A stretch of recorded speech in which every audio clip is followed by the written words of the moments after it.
All right. Let's see.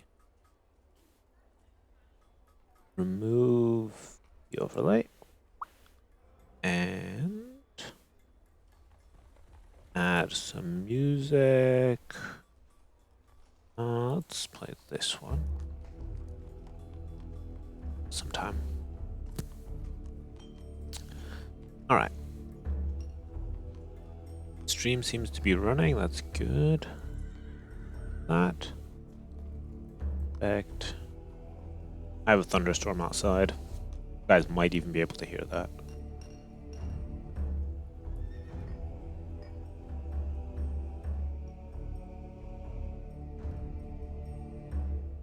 But what we're going to do today is we're going to work on a map that I worked on stream last year, and that's the last time I touched it because I wanted to only work on it on stream.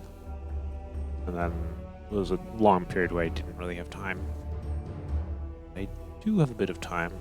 I thought I'd come back to it. So we're going to need a notepad. And I'm going to scoochify it over a bit, I think. Let's go more like that. That'll do. And this is not a competitive map. This is one for casual gameplay. So let's start with a 3v3 as our test size. Cool. So the idea is that players spawn in random locations, not in a set circle, and that the water sort of flows and makes patterns that look somewhat natural. Now, at the time I worked on this, the option to accumulate connections was not in D, but it is now. So that's going to be one major thing that I want to change. And I generally want to take another careful look at how I've set up all the lands and terrains. See if there's anything I can do better. The power of hindsight. So let's take a look. And then, of course, the map still needs objects before it's actually used. So...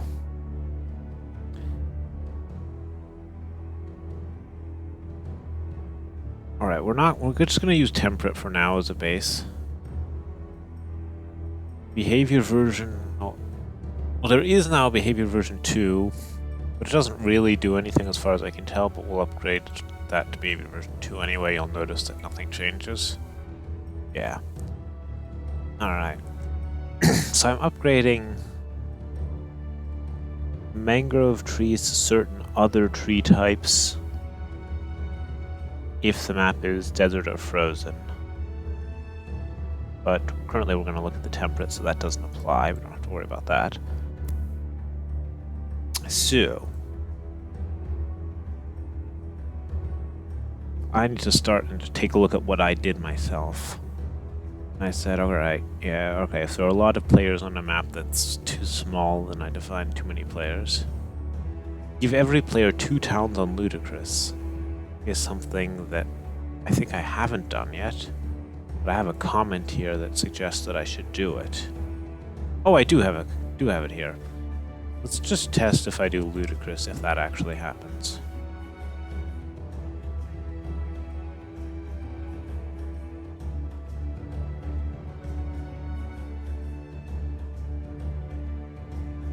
It's going to take a long time to generate, of course.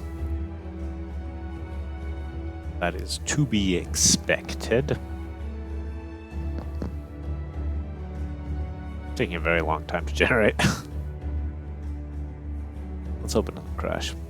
Anyway, assuming that that does generate, take a look here. Yeah. So does every player have 2 towns? Yes, they do. We're gonna have to allow like bigger forests and so on, better forest clumping. And make things more interesting for players actually playing on Ludicrous. Maybe also I can I wasn't able to do it before. Maybe I can find a better way to make some of these rivers deeper in the center. The reality is it's quite tricky to do that, but maybe we can get it to work. Let's not do ludicrous, though. So we get back to our side. It doesn't really matter which seed we use. We can allow random seeds. But first thing, so I have a couple goals stated at the top. Erosion, But these are just some ideas for other maps to make. Those don't matter. R&D everywhere. Seasons, yeah, add more seasons. And I definitely need to work on the connections. I need to add more terrains. But so we're creating the player lands. They have a variable size. The base size, that's constant. That's fine.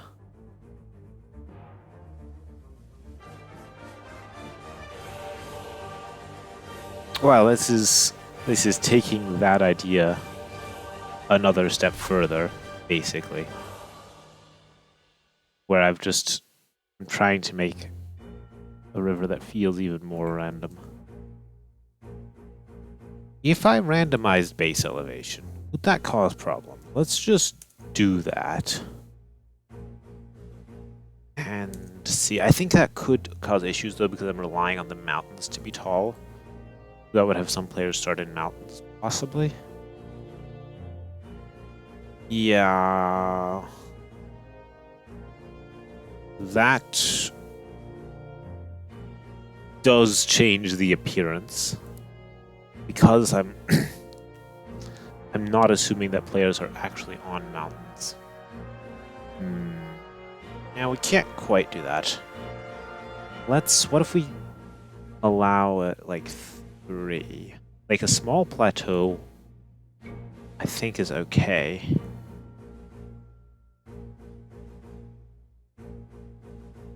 This gives a decidedly different look to it. Now this terrain should still be buildable as far as I remember. Like a wall, palisade wall. Yeah.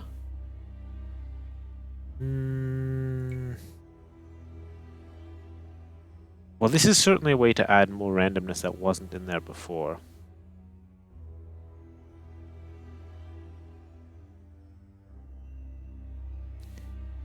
Yeah, I'll show you what I did to deal with the corner issue on this map. I am aware of that on Random River. Basically, it only does a sort of a plus shape of where the lands could be. But here I did something to deal with that. So I think base elevation 3 is alright. Let's see if I try 4. How does that look? Then we end up with actual, like... I feel like this could still look interesting as a potential variation. I don't want it very often though, so let's do something like start random, percent chance, 60% chance, 30% chance. Alright, let's do 60, 25, 10, and 5. That.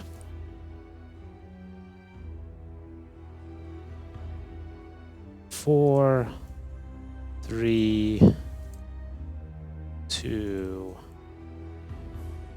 1, something like that.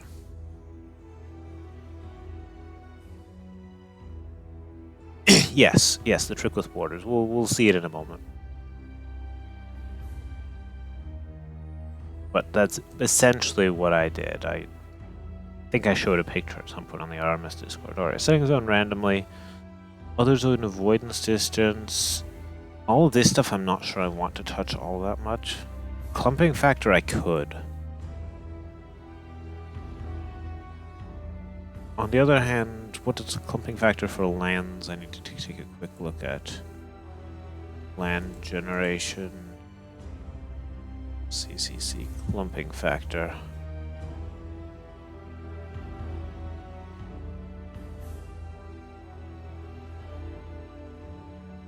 0 to 40. Moderate values create rounder lands, while low values create more irregular lands. I think that's decent with what I have. We just try really low clumping factor. Let's see what happens. Probably won't be super visible most of the time.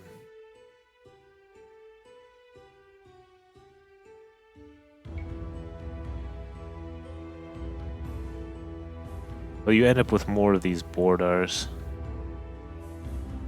So I guess we could allow the clumping factor to vary. We still want the default to be 5, but I could also vary that a bit. Just copy a construct like this.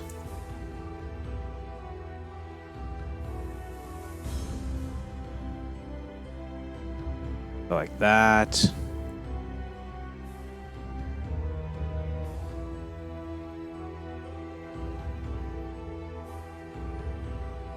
And then we also want a clumping factor 1. What are we going to do for that? Which means we need another 5% somewhere. Like that. There we go.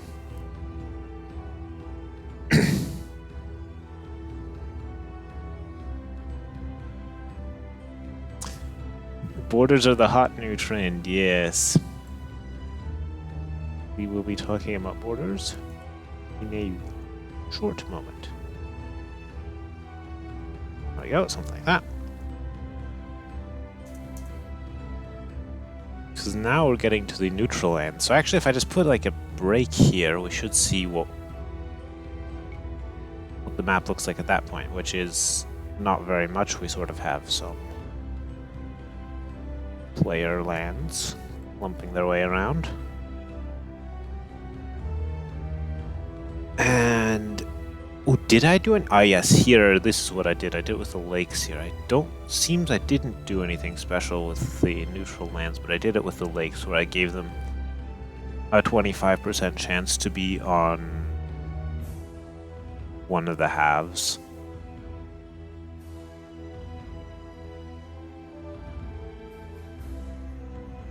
Which basically divides the whole map into 4 sections and makes the corners not be too empty. I think that was a decent compromise.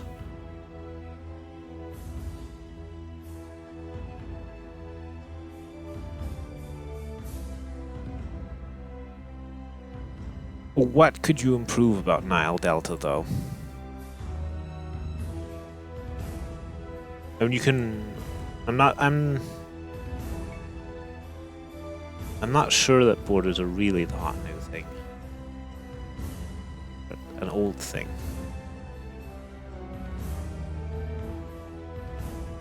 Okay, so we're just creating some neutral land terrain. That's fine. Honestly, the clumping factor probably doesn't need to vary. What if I make one of these just like 10? Then I should notice it somewhere. Where is it? Oh yeah, that's good. I don't have an elevation generation section. But there it is.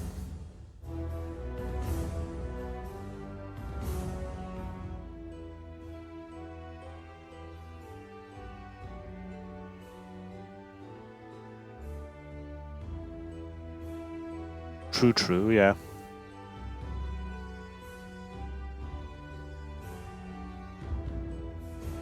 Do I want to vary base elevation for these lands? Let's not do that yet. That can vary later. Let's go to our lakes. Cut off where the ocean is being created. Why do we suddenly have desert? This is very interesting. This is very interesting because this is one other case of these things where this is set to 0%, yet it's still happening. I'm pretty sure that's what's happening here.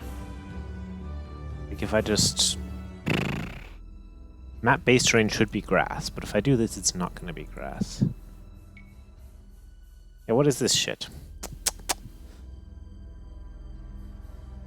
I did tell the devs about this, but Not sure what they can do to fix it or why it's happening, really.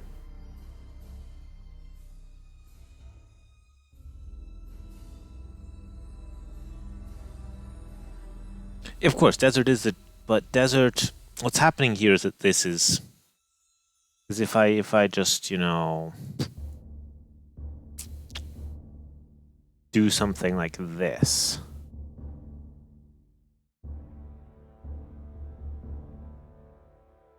Then this code will work properly on the same seed.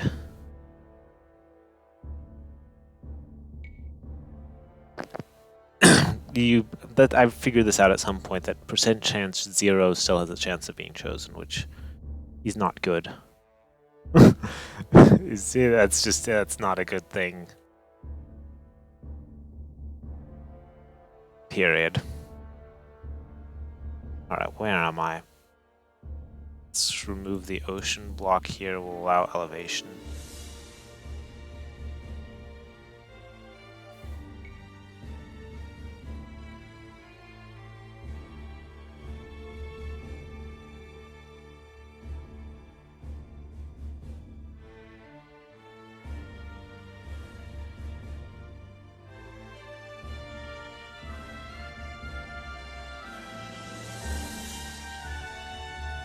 I'm not going to experiment with that right now. Suffice to say, if I were to uncomment this, we'd have a desert again, I'm pretty sure.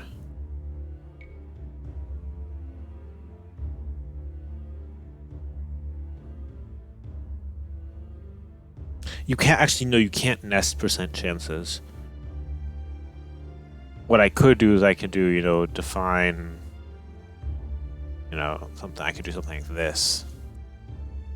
Define maybe desert map.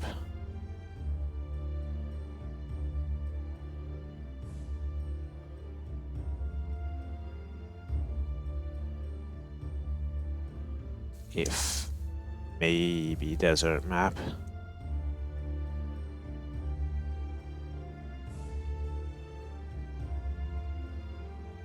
Let's see if that's still a desert map. No, but I'm sure it could still happen.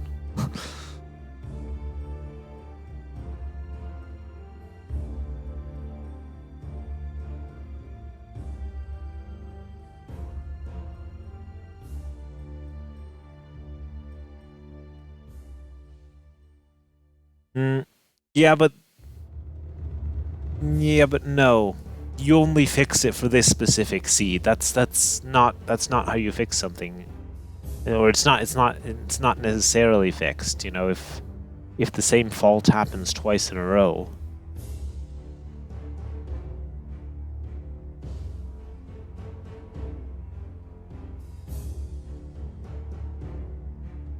This is a mistake that I found at some point. If we just get rid of this again and say desert map, right? Then we'll have our desert again. And then we can do fun things like say, alright, what if we move temperate up in the list? Does that help? And it does in this case, but it's not guaranteed to help. Like if I move it into the middle, it might not. The bottom line is you can't rely on percent chance 0 of really not being chosen.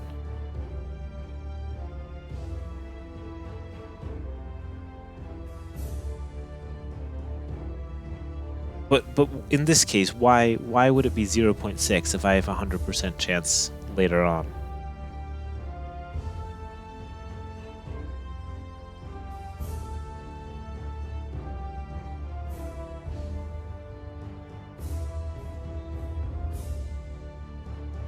It's very silly.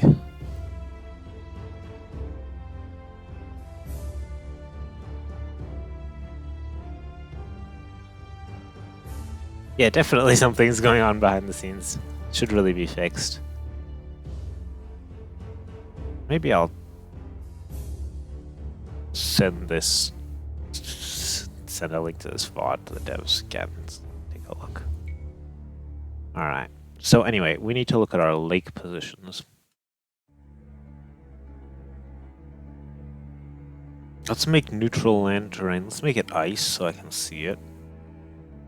I want to see what's going on. Ice is 35. Alright, we don't need desert. Neutral land terrain, let's make that ice. Okay, so that's kind of where the neutral lands end up. That ends up being the mountains. Although not all of the mountains.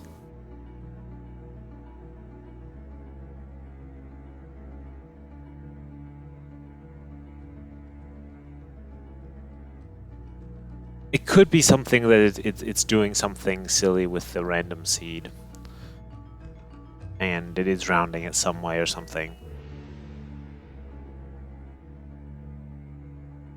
But that's not a way that the percent chance thing should work. It is clearly, or something that should be considered a bug, let's say. Okay, so we have these neutral land terrains. Then we're creating lakes. So we have the map. A map-based terrain is one type of grass, the player lands are another type, and the neutral lands are a third type. So let's allow the neutral lands to be bigger, I would say, maybe.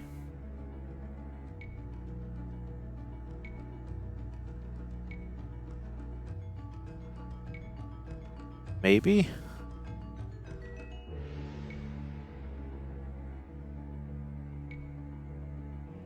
Have some more variance in how large they can be. Also, the clumping factor is a good question, whether actually I want that or not. Right now I'm doing potentially very clumpy player lands. And these lands could also be tall or not, but if they are tall, they turn into visual mountains.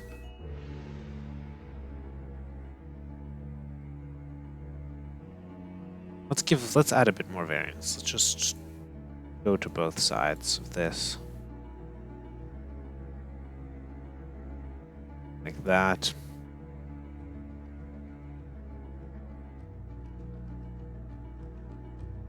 Just to allow them to be a bit bigger. Okay, that's pretty decent. Then we can work on our lakes next. That back to grass 1.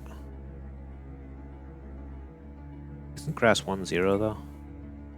Yeah, grass 1 is terrain 0.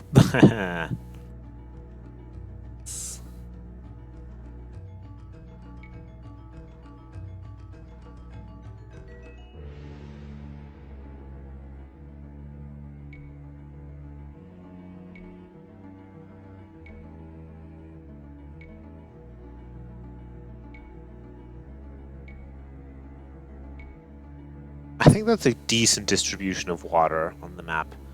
Where sometimes you have an actual ocean to fight over. Maybe I should occasionally allow even more. Let's add a bit more variance on those lakes as well. Oh, they're set up for number of tiles? Why did I do that? I don't know about that. I would rather have them scale to the map size. Especially if we also have an ocean. Let's create the ocean. Let's turn the ocean into ice temporarily.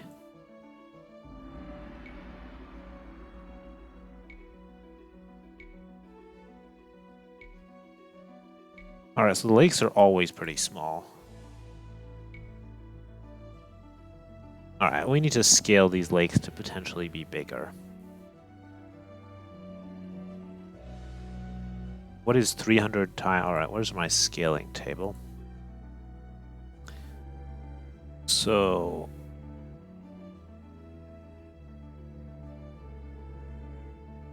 we're currently on a 6-player size, that's 40,000 tiles.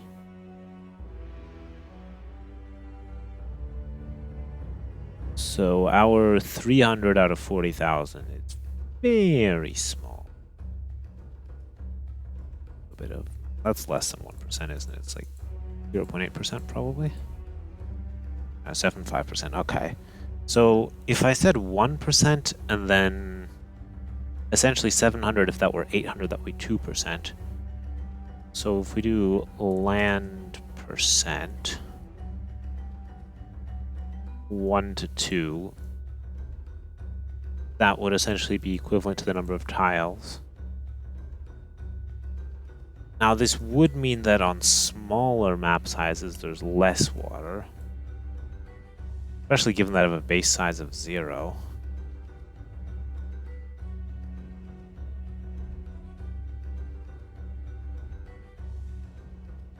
We're gonna have to test on some different map sizes. Okay, it also potentially allows for larger lakes now.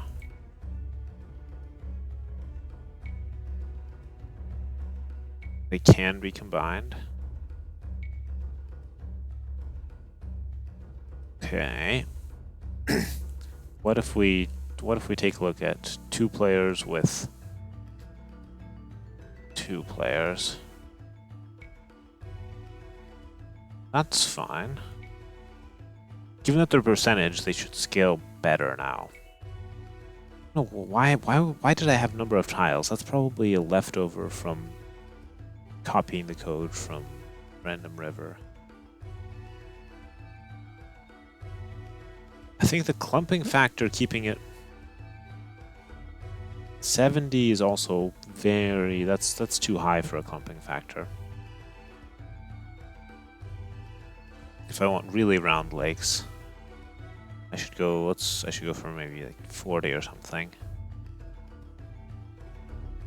Land. See, I've learned a lot in a year that I didn't know at the time. More irregular lands, you know, let's do a clumping factor of 30 instead of 70 for all of these.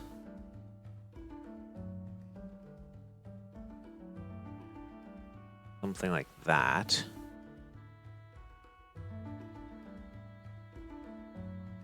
Keep it from extending excessively in one. I mean, this is going to make them rounder overall, which is probably good for things that are supposed to be bodies of water. Tiny, if we said 4 players on a 4-player map.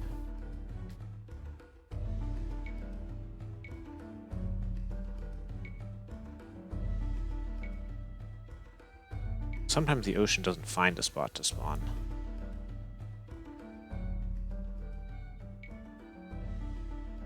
It's fine though. I think the ocean should be bigger.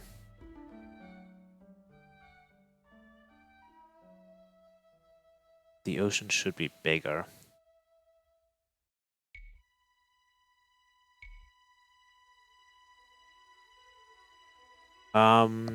Free-for-alls. And it's supposed to look like an actual location rather than a typical map. It's supposed to look like a natural terrain layout. Mountains, rivers flowing into lakes with no regard for balance. That's the vision.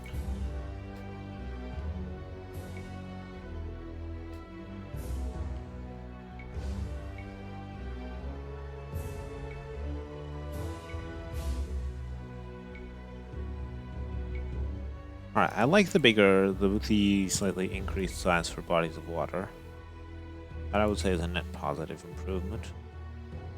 I don't know if I should be elevating the player lands all the time. That I have to think about. How about we do players typically do 8? You know, I would do free-for-all on giant, but players might also choose to do large. I think 6 player is a good size though for... Okay, so sometimes the bodies of water have some issues finding good places to spawn. Maybe because I upped the size of the neutral lands too much.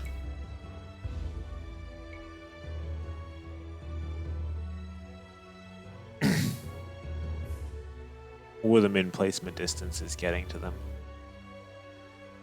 Or the player lands are landing on top of them. Let's make these... We'll restrict these again in size.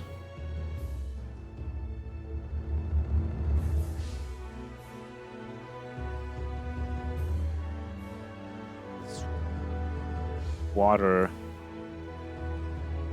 looks more different than everything else we have on the map, so it's important to give priority. I guess I could place the lakes earlier than the other neutral lands. On the other hand, we don't want to make a water map. You have a sort of partially hybrid map. Yeah, that works. Let's go back to 6 players on the 6-player size.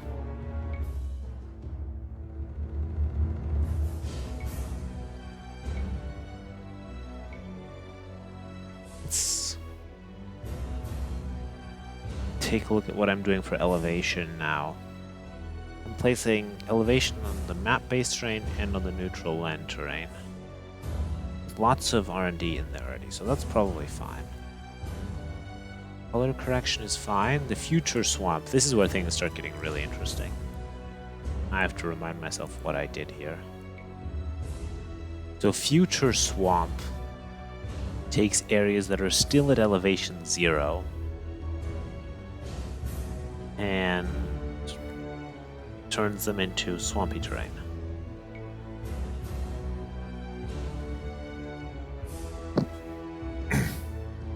It actually takes all of the remaining map-based terrain that isn't.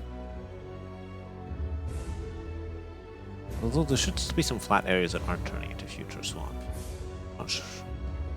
Because those aren't map-based terrain, they're the neutral terrain, probably. Oh no, I'm only making 2 clumps of swamp. That's how I limit from taking over the entire map. Then I have a swamp layer, but I think we can do better now because there's a new terrain that wasn't available at the time. That's the muddy shallow. So let's try that for swamp terrain.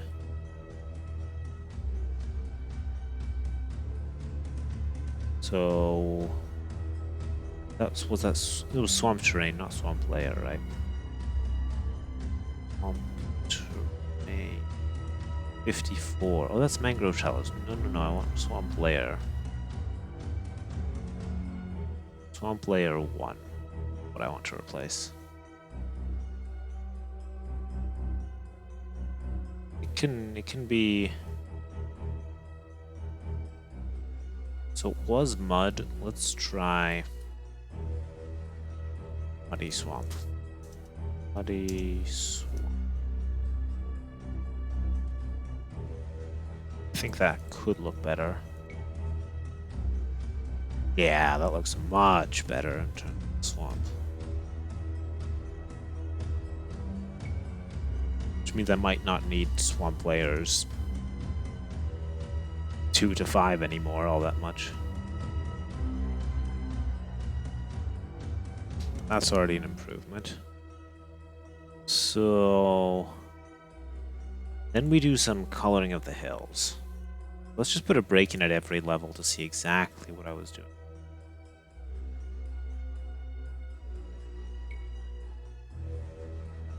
Sometimes you get a pretty extensive swamp, that's fine. So here I'm coloring some of the hills, but not these other ones yet.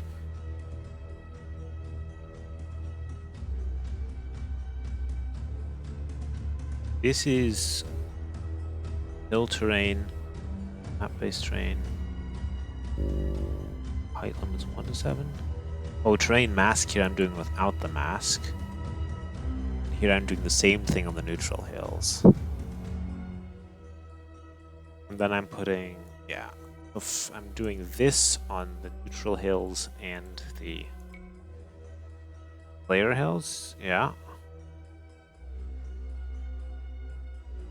Although we don't end up with a border because I'm elevating the player land. So let's actually let's go back and not do that for now.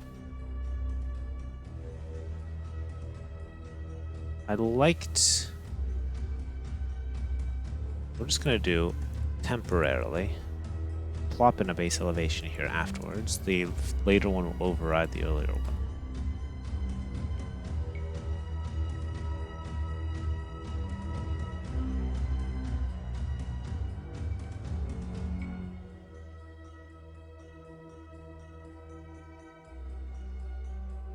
Maybe I don't need all the extra water because I have so much swamp. And again, water makes for good hybrid maps, so we'll leave it.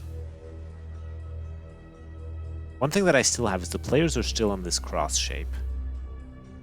Only the lakes are really allowed to be in the corner, but that's fine. Corners are good spots for lakes. Okay, yeah, so coloring the hills like that, that is fine. And then I have some things that strain on top of the hills. Hill medium layer and hill top layer.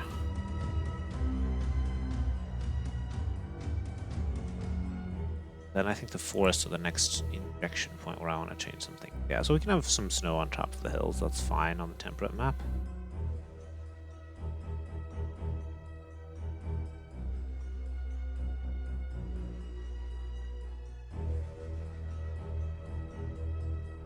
I'm creating player land forest and neutral land forest. Let's start with a player land forest.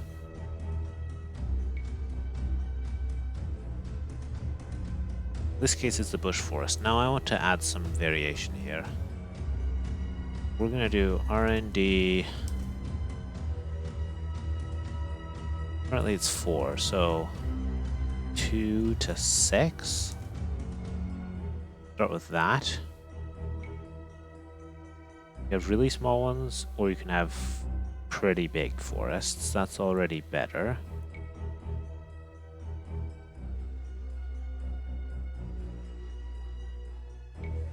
And then I also want to change the clumps. So we're going to do R&D 6 to... Do I want even more than 12? Do I even want, 18 clumps as a possibility?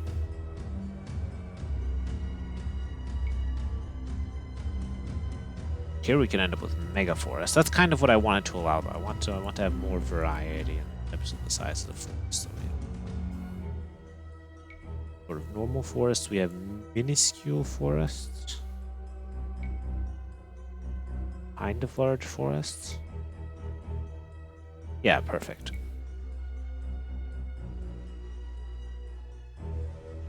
Like this is, it's not hyper random, it's not using that approach, but the idea is still to make a very unpredictable. The small forests are a bit too likely.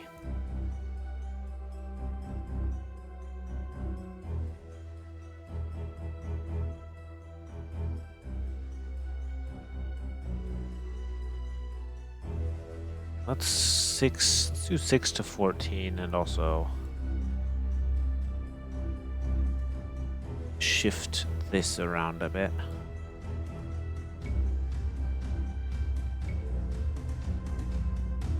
Small forests are okay some of the time, but I don't want them to go frequent. Alright, so that's looking good.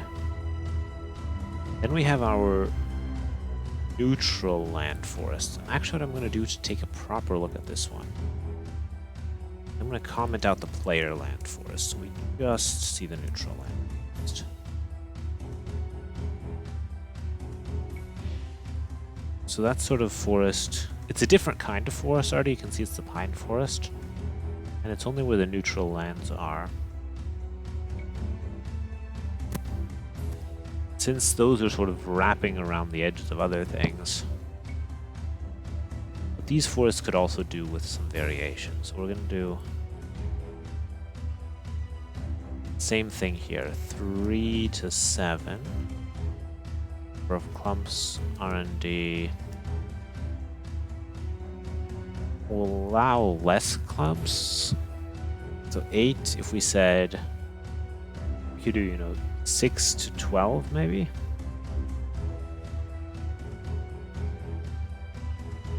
Start by doing that. Then you can really have them line mountains sometimes. Well, it seems, yeah, okay, they're really lining the mountains, but that's fine. Those are the kind of natural barriers that you want. I want. Have small forests. Big forests.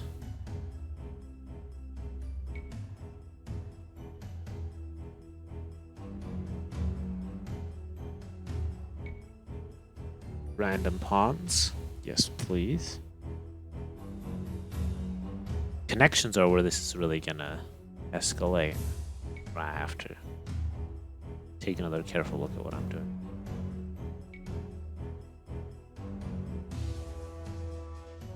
Alright, so I think that that works for the neutral forests. Now we can combine it, comment the player forests as well.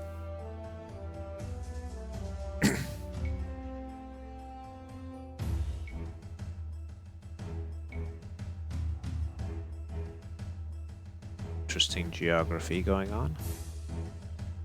Question is, are there still enough buildable spaces even now? Of course you can build on the swamp. If it's not totally filled with trees, so I think that's fine, and there are flat areas all over the place.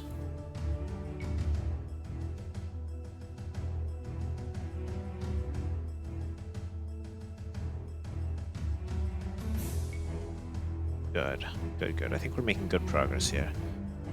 Next up we have water mixing. And this I think I can basically this is just cosmetic, so to say. It makes the water get deeper as you move further out. Now, I could give it sort of a rougher look and have narrower patches in the middle. Or have it slope less steeply. But on the other hand, I think that this looks very nice.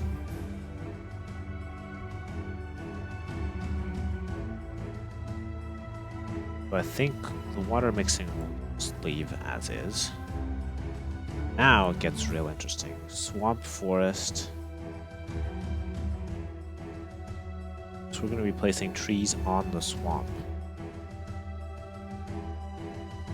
Now, mangroves aren't really something that grow in temperate areas.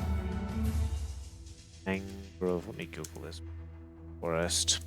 That's more of a tropical type of thing. I'm looking at a map here. Yeah, mostly in the tropical regions. I don't think temperate would apply to the descriptor for these areas. Mangrove forests grow, so we might not want mangroves there. But for now, let's put in the mangroves.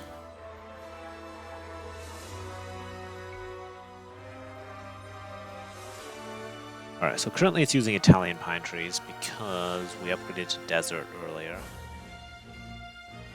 Where was the thing in their setup?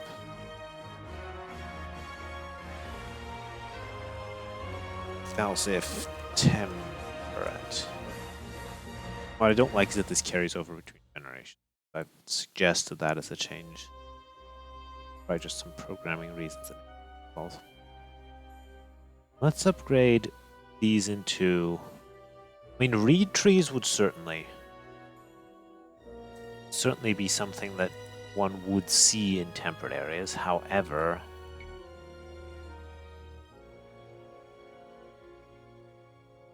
reed trees are also something that I'm going to be using for other purposes as well. So what kind of tree could we put here? If this is a temperate map, what trees would grow near water? Oak bush forest.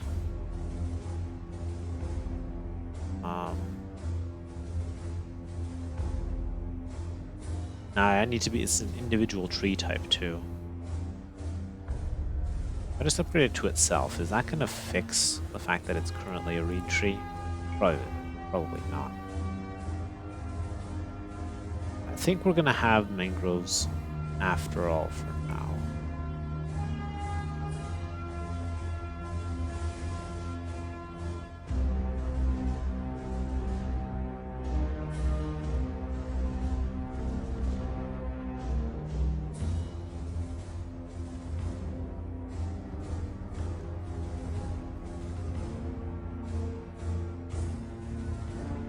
How am I actually placing these trees again? I'm placing... Scroll. I'm just placing swamp forest, which is mangrove forest. There's always going to be mangrove forest. I'll leave this in the hut so I can see what I'm doing.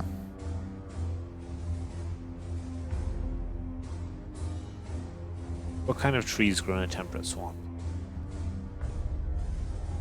Like pine trees, honestly, right? Temperate swamp.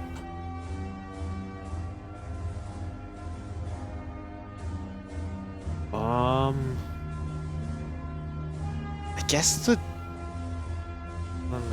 swamp in the temperate climate zone. Reeds. Just like beech trees, maybe even, but they don't grow in the water as such. Pine trees grow near the water.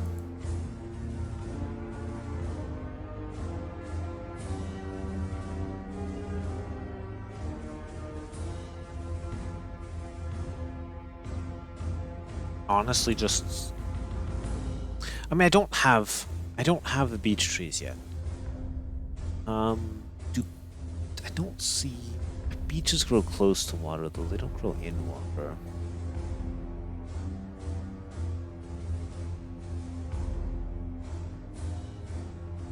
Let's do it with a mangrove swamp first.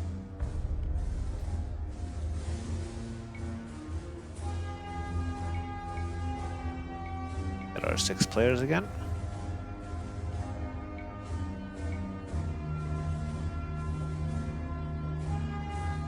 Alright, we have our mangrove swamp, but that just... it's not really something that is in temperate areas. I think I need like pine forest, honestly. Is the best thing I can do. Let me check my forest types that are available.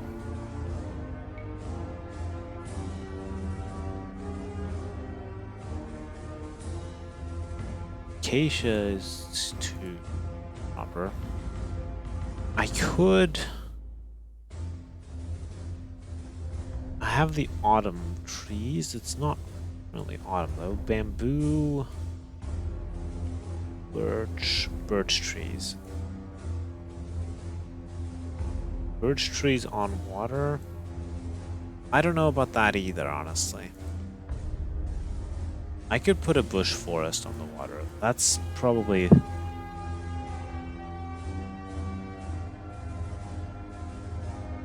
my best bet, honestly, is to place the bush forest. Dead forest. I have to remember the bush forest is multiple trees. I need to be replacing a tree type. What does the bush forest use as a type? It's multiple tree types, isn't it? 3 of them. Quickly check that. Show you that.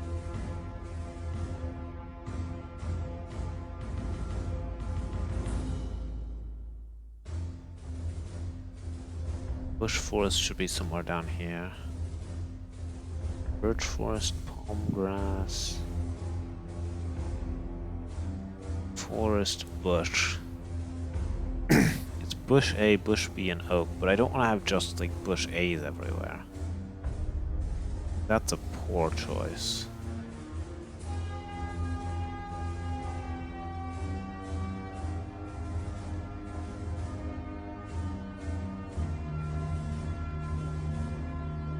Bush A and B.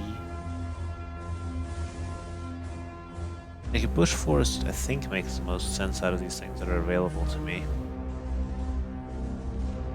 Currently, I have oak bush sitting. Oak bush, I said, sitting on the player lands. If I put oak bush in the swamp,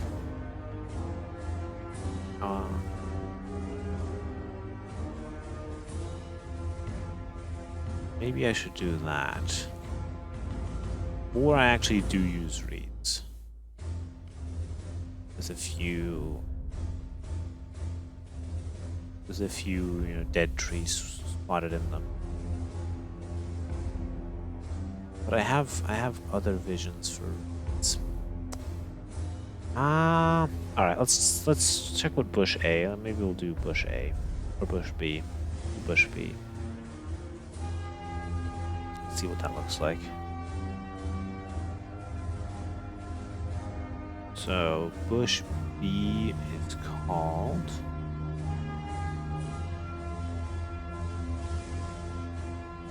bush A.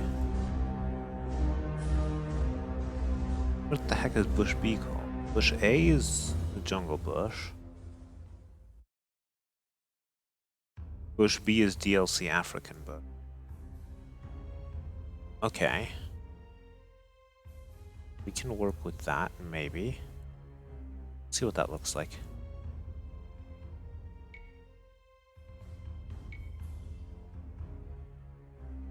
So that's kind of the look that the swamp would have if I gave it a bushy swamp. That's not bad. And then I put in some dead trees afterwards to fill the gaps, perhaps.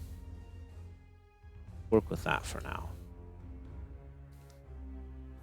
Then we're adding swamp turd layers, and I think we might not need these anymore now that I have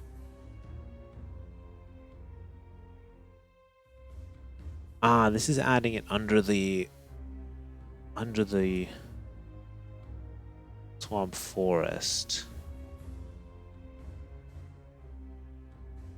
Great terrain. Alright, let's just put a break here as well.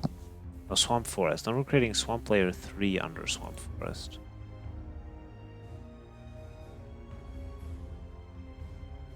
Should it look different?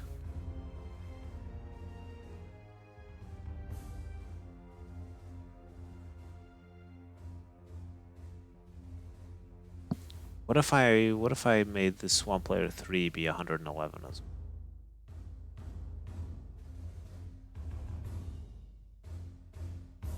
well? Or what layers am I using here? I'm using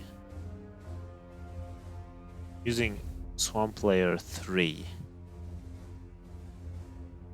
which is the one that ends up under the forest.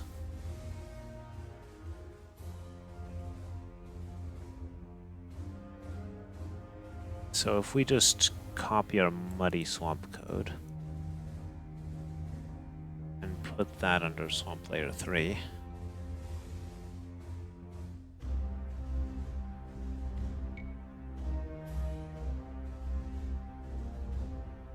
Doesn't cover all the clumps though.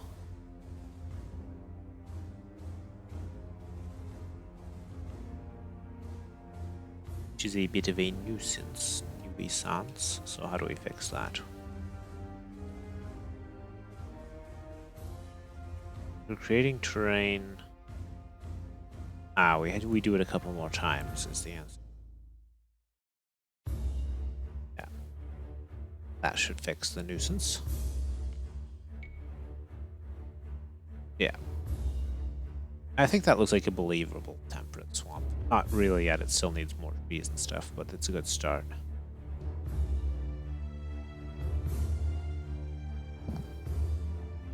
Now we have swamp terrain mixing.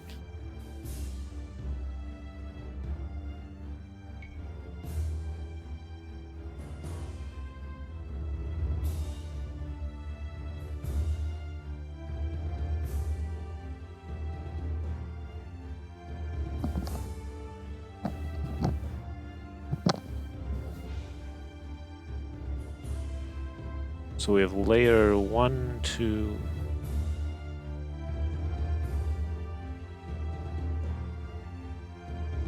None of these look super out of place, though. On the other hand, the leaves on the swamp.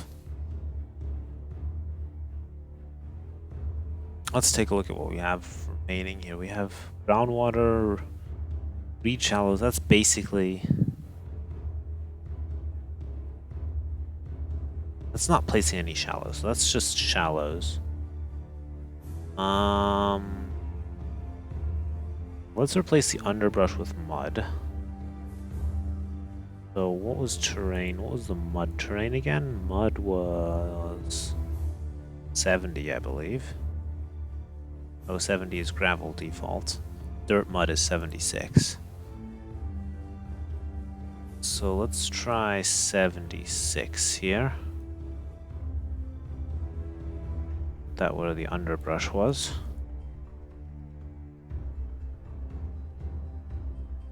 Like that.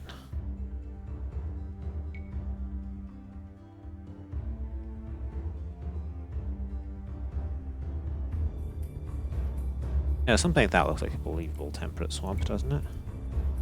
We can leave out the green water since we basically replaced that with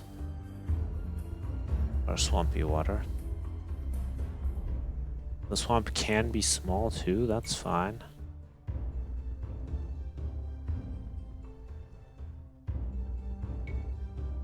Yeah, I think that's a very believable looking swamp. We still have some large flat areas that we're dealing with, but the code for that is coming. That's pretty good for the swamps. We'll get rid of the green water comment there.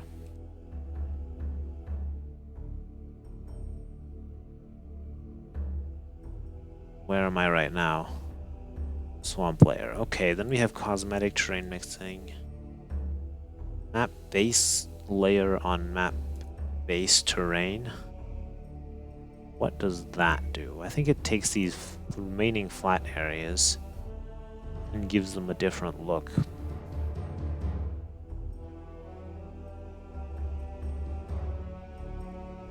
Which is fine, although I'm not sure it should be a dry look, but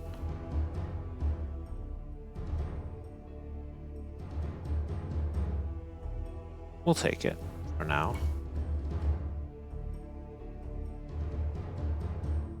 Then we have player land layer 1. And we have a couple layers that we're putting on the player lands.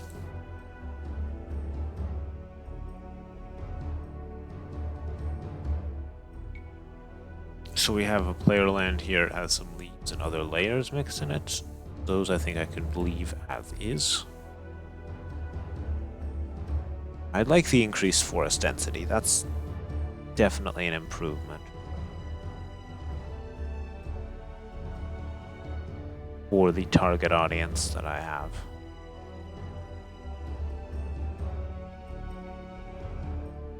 I think. Maybe it's overdoing it sometimes, but it's not always dense, so that's could be okay. Alright, then we have neutral layer 1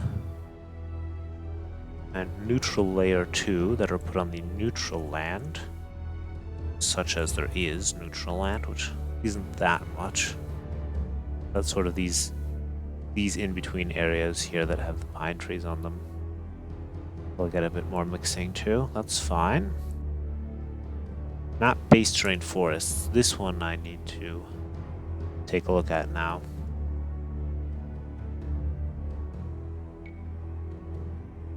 This is essentially the forest in these remaining areas. Now, I don't feel that for a temperate map, Dragon Tree Forest, even if we're saying that this is like a drier coastal area, I don't think dragon trees are the tree we need to go for here. I think we go for the Italian Mediterranean forest. And we need to mess with the clumping.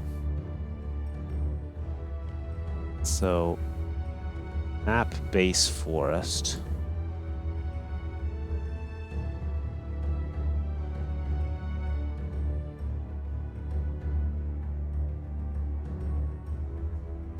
We're not doing frozen, not doing dead, we're doing here dragon tree forest. How about we do Mediterranean forests?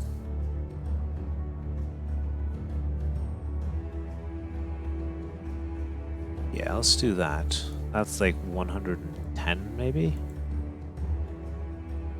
Forest Mediterranean is 88.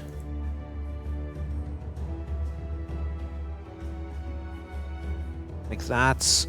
Other than that, I guess the other thing I could put on is a birch forest. That's still missing, but I can put the birch forest. I can mix that with autumn. So let's do that. We'll call that... Yeah. Eddie.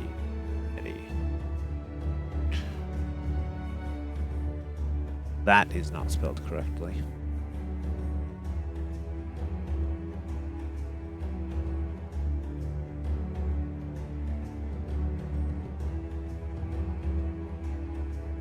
Let's do that. There we go. Okay, so now that's better. And now we just need to fix the clumps on this so that they're not super small. Oh, did I do the jungle? Alright.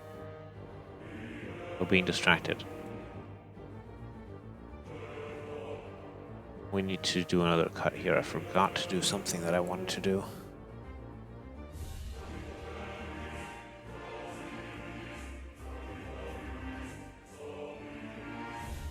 I wanted to put an R&D into this thing too.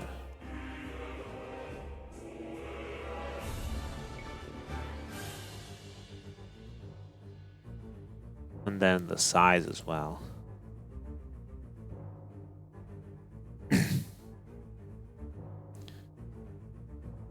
Five to 15. Nice variety.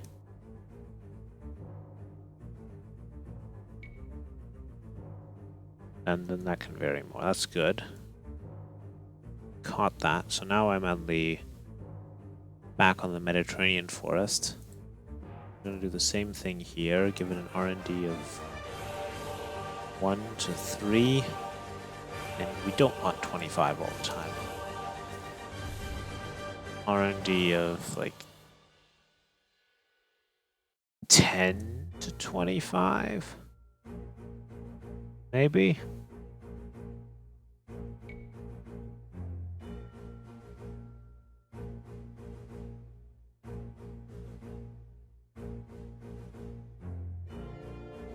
Ten might already be too many, actually. Why did I have 25 on there? I think because the reeds run through it. I didn't want the reeds disrupting. We can work around that, but I think more important is that I have a consistent size here.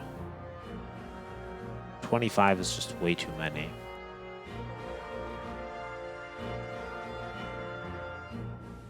Let's do like 8 to 18 thing. Here, formerly 25. Go.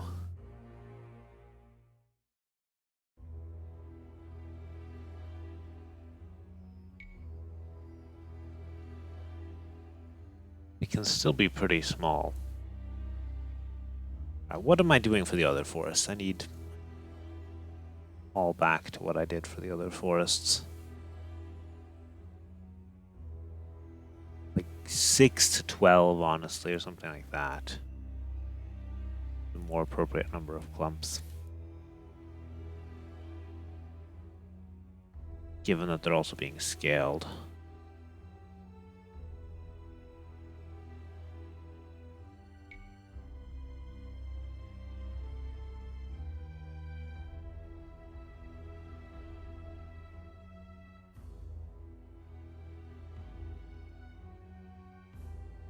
Yeah, something like that can work, I would say.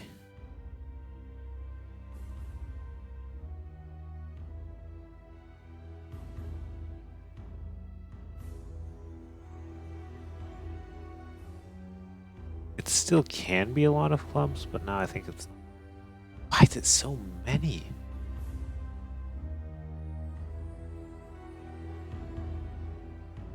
Ah, I copied the wrong place, didn't I?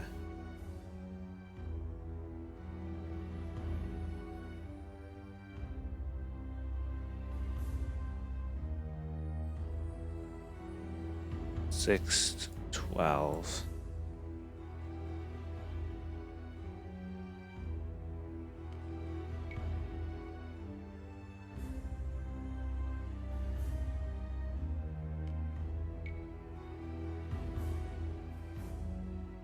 Alright, 6 can be too few, though.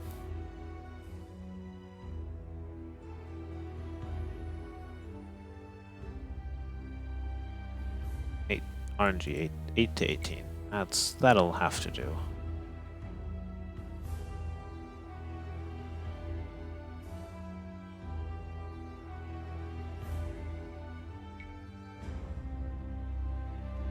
And now we're gonna have to take another look at the connection magic. That's fine. Now we're just doing some layers there. Then we have to take a look at connections. Yeah, this is where it gets real spicy.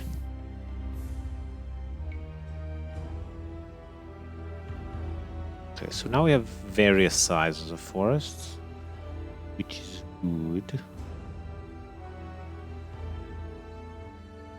Good. In various locations, which is also good.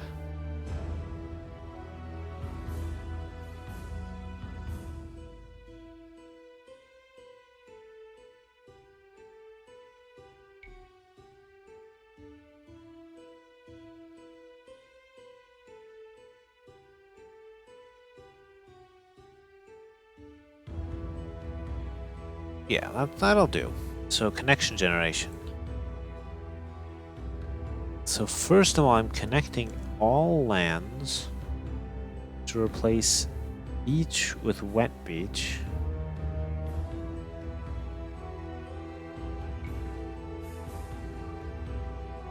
To, for all intents and purposes, no effect.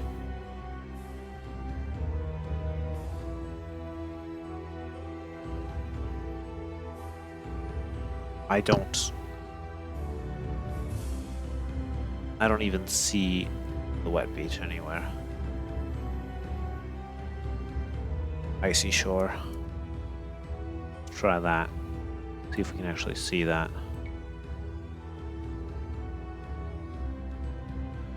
No, that has no effect either.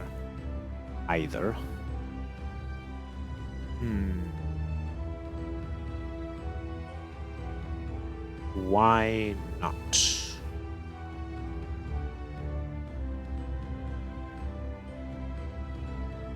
Default terrain replacement. Default. Something's not working. Terrain replacement. Base. Alright, did I miss a comment somewhere? Ah, yes, I did miss a comment somewhere. Cool. Now we have ice, except for our beaches.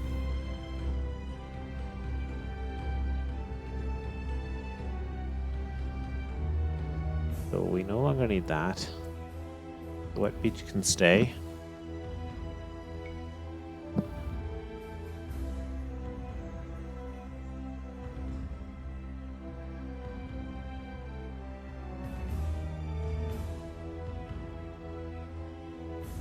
Then I do something where I do a whole bunch of connection magic. And I'm basically replacing swamp terrain with lake terrain. So I'm putting water where there's swamp, putting beach where there's shallow water. I'm putting map base terrain where there is shallows. I'm putting map. This is very complicated. And I think I want to do accumulate connections as well, which is why this is going to be extra complicated.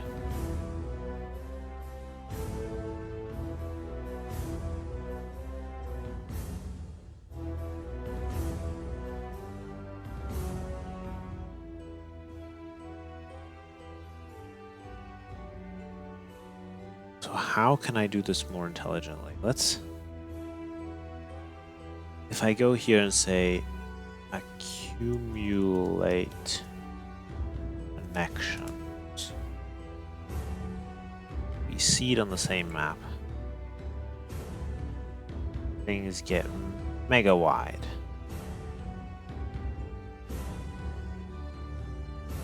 We remove that.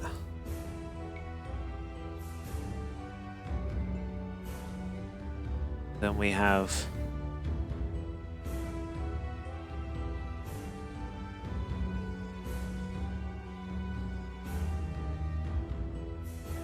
don't accumulate connections. Now I really need to take a careful look at this.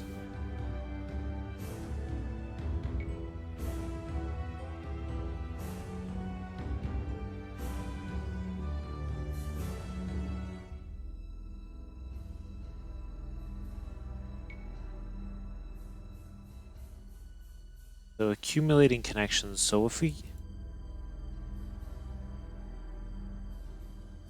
Okay. If I remove this, then there are no connections to accumulate. So it looks like that. And then if I put this at the end, we should get wet beaches everywhere.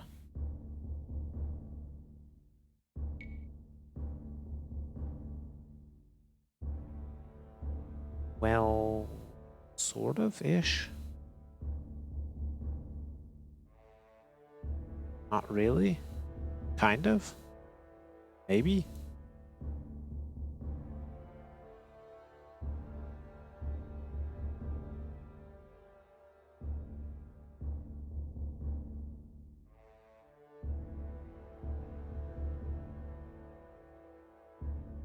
Interesting. And if I remove this again?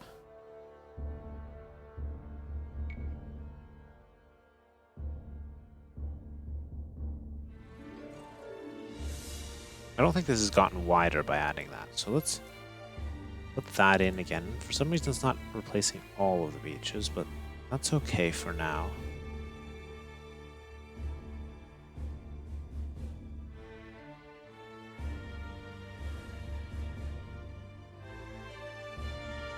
Do I only place reeds on certain... No, I'm placing them on both types of beaches, so that's fine.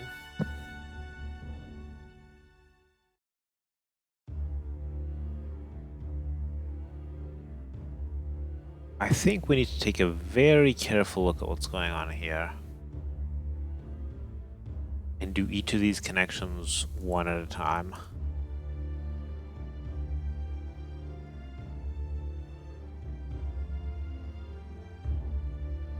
So we're going to replace swamp terrain with lake terrain. In a few places. Let's trying to get a map where it's even more visible. Need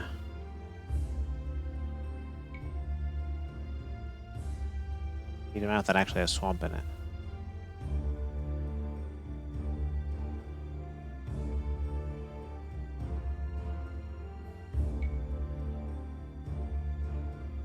Sometimes we would have like a river running through the swamp, but I'm really not getting it this time around.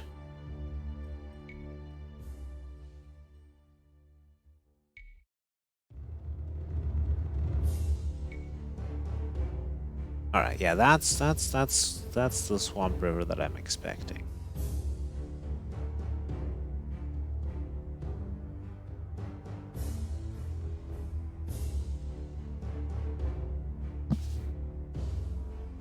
Cool.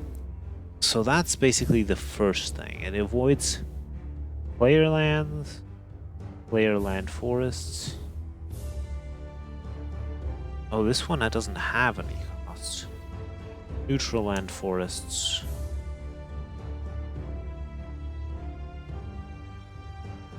Should also have a cost of 0, I think. And the train cost of going through map-based terrain is expensive, but not nothing. Train cost of going through any beach is expensive. Train cost of going through swamp is less expensive.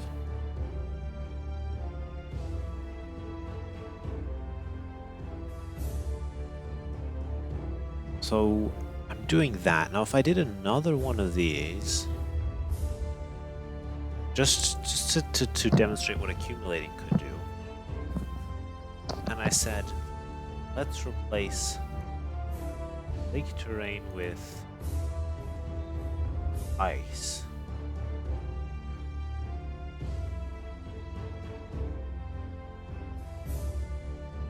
What would happen now? Same seed. Would sort of run along the edges. Yeah, I don't really want that. I wouldn't do it. Then I replace each with water 5.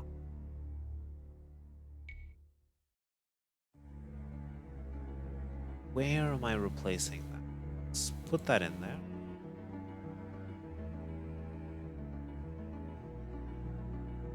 DLC water 5. Let's just put ice there so I see again what's happening.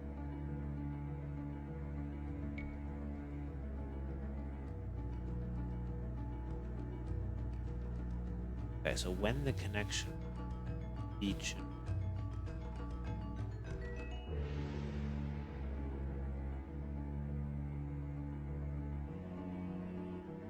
turns into water 5, is that really necessary? It does give me some azure water on the coast, I suppose. That's the benefit of doing. I could put shallows there, but I think I'm using shallows otherwise. Muddy shallows would be too muddy. I could put DLC new shallow there, I suppose. If I'm not creating that somewhere else.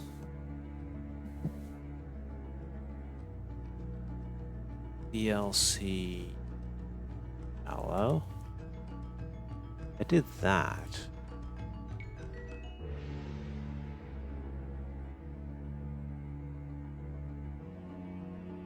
I guess the point is to use the azure water at all.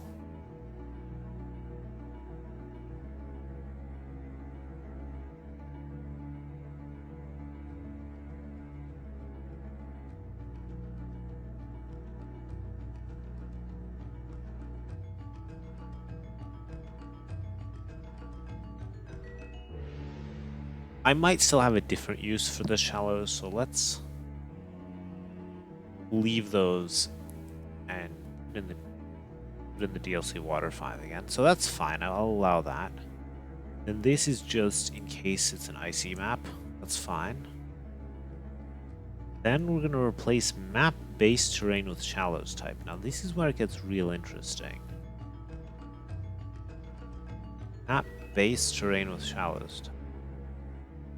Essentially here I'm connecting not the player lands, not the neutral lands, not the hills. I'm only trying to connect the lakes to each other.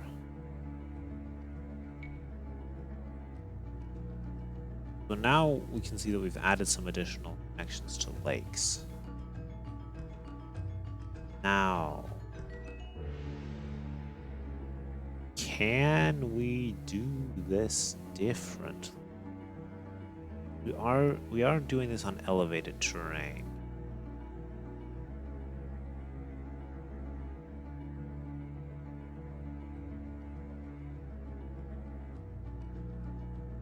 Is there any way I can do this more cleverly? Map-based terrain is being turned into shallows type.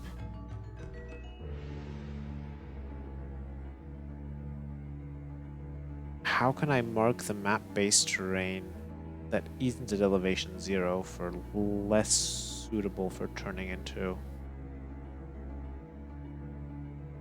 This is the statement that I'm not so sure about. Take a quick look at what it looks like when I haven't done. It's kind of running through here.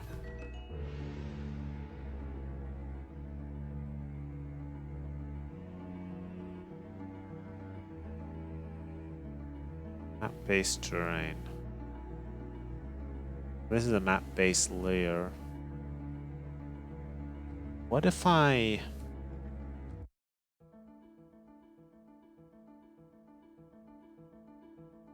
I don't know, just give some sort of placer like this, yeah.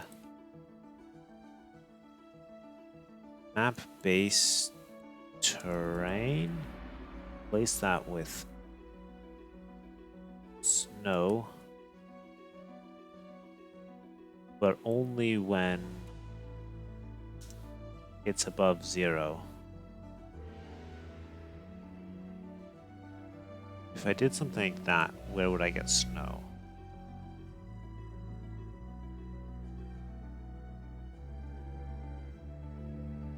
Nowhere? Nowhere?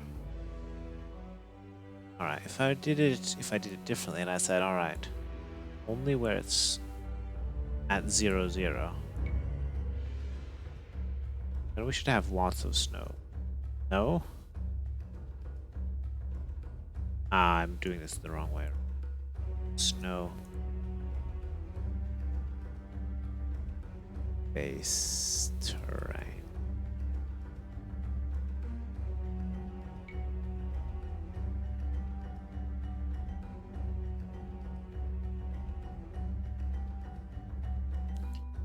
We've got vast snowfields being created here.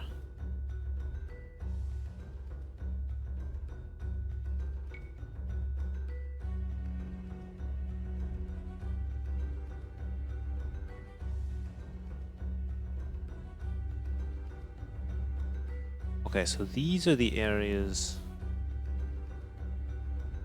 that the river is considering running through. Can I make those somehow different from this area?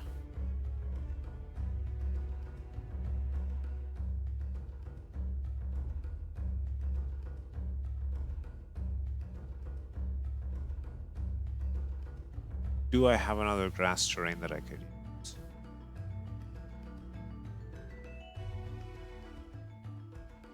Alright, I need to make it so that I can actually see what's going on. Nice. There are kind of a lot of patches that are small. What other grass options are left? Grass 1, grass 2, grass 3.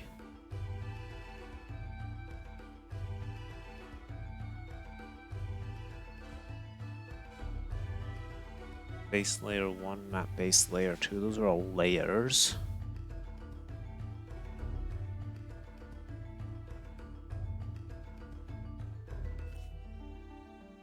We need something special here. We need something like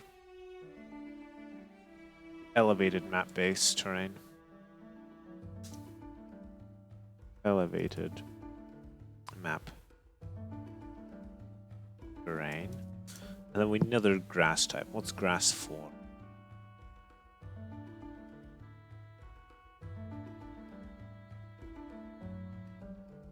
Well, what else do I have available? Grass jungle? No.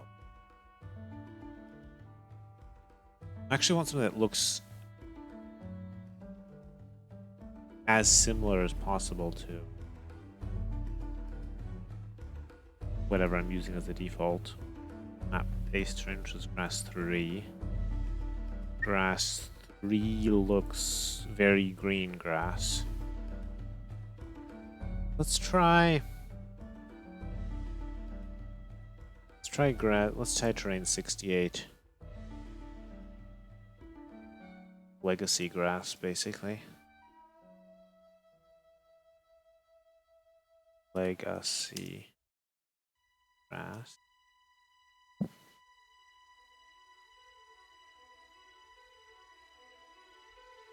Alright, let's seed. Now that's gonna have no changes, but instead of ice, we're now gonna place legacy grass.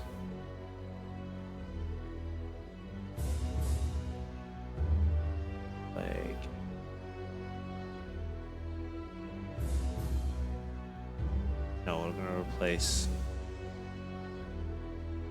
elevated base terrain.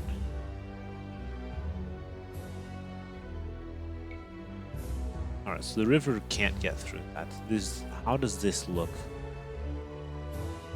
That actually looks a bit low quality, doesn't it? And doesn't blend so well.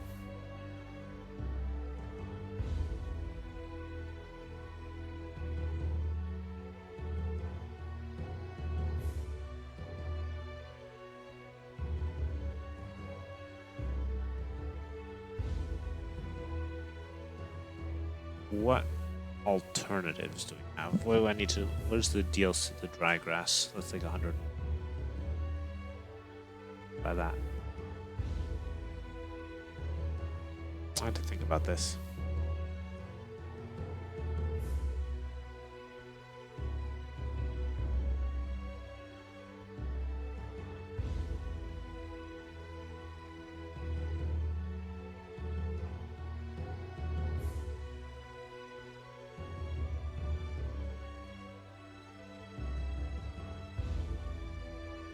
Alright, give me a second.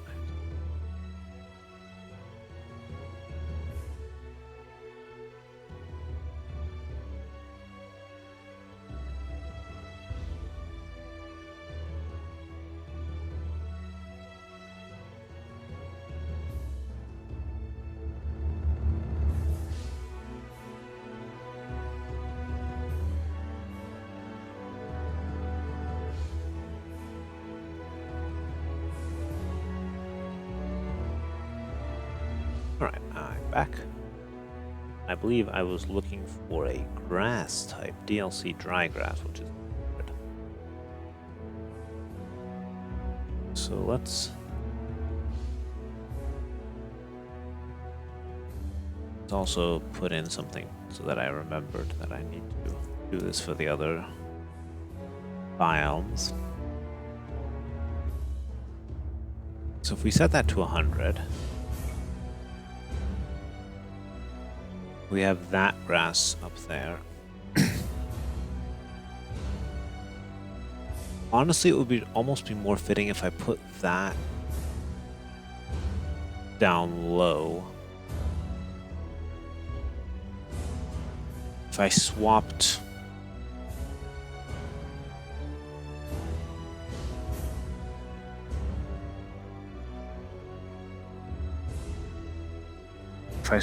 this and that around, let's try that.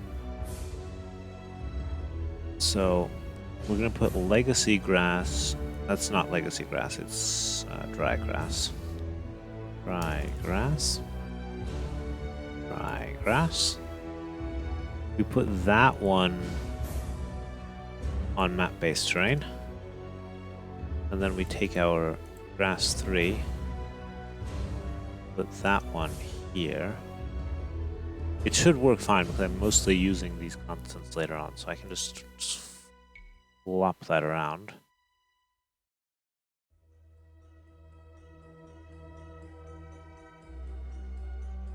That has massively changed the layout of the map. But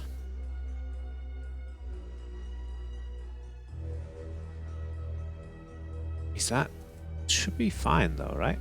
Let's just try a couple other seeds.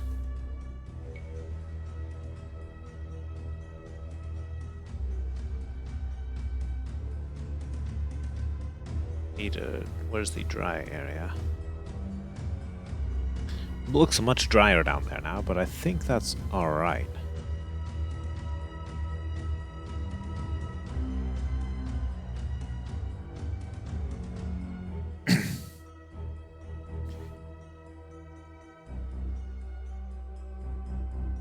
Now we need to go back to our connection code. And we need to add back in this thing.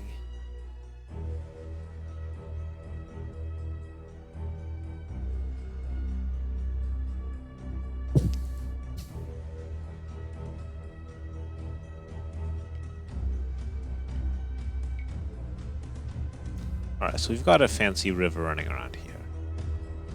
Now comes the big question, can we do this intelligently? So map-based terrain turns into shallows type.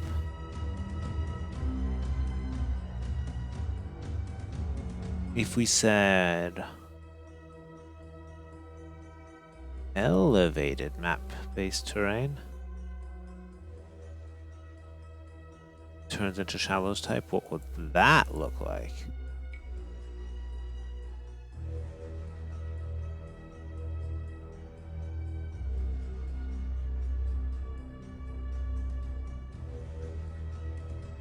Now, if we said that map-based terrain turns into DLC Water 5 and elevated map-based terrain turns into shallows type, what do we get then?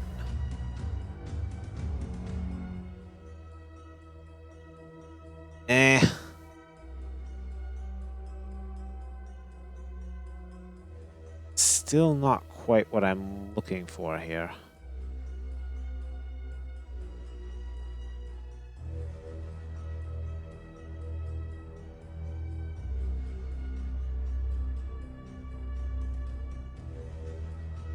I think we need to do some more magic with the elevated and non-elevated map-based terrain types.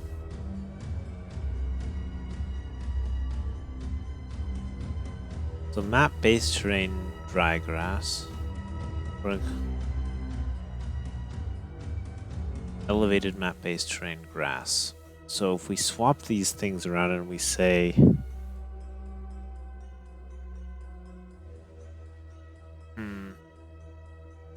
let's take a look. Map-based terrain. It's used in land generation, it's used in elevation generation. Used in future swamp, that's fine. It's used for hills. It's used for cosmetic terrain mixing. So before we do the cosmetic terrain mixing,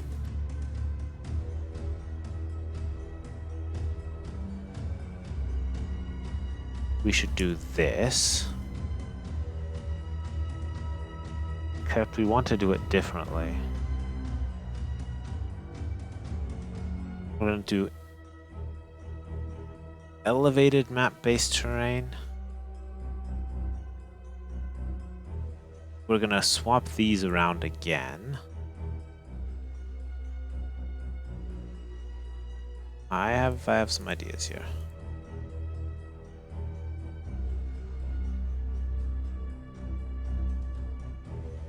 We're going to call that low map-based terrain. And we're going to find the next reference of that.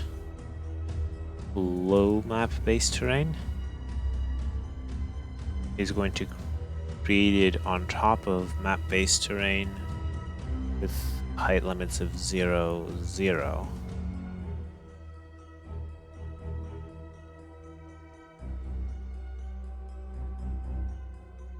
And then this is going to go on low map-based terrain. Good.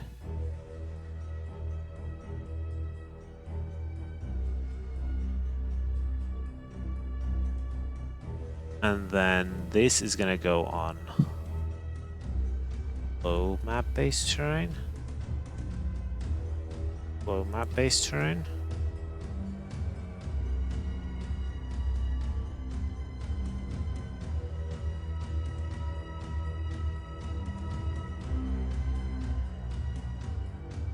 This terrain, low map-based terrain.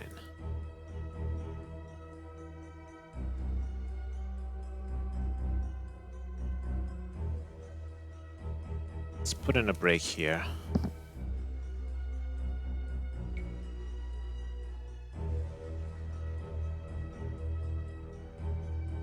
We want this to not be on the slopes, so we also want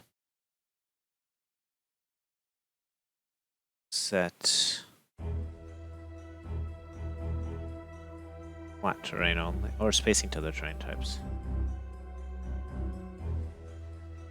I did that.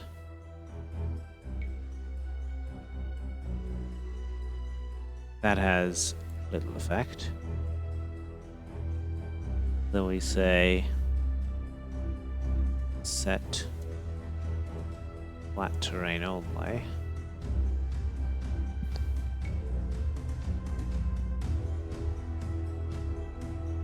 Okay, so that that's what I was going for with that change. Cool. So now we go like that. Let's not do connections yet, just make sure that our areas here look nice.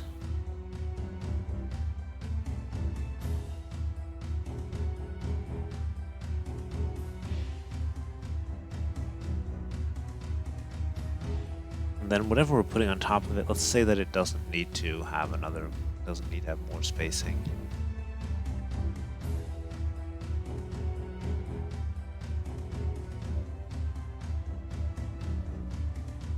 Since we already put in the spacing there, we don't need the spacing here.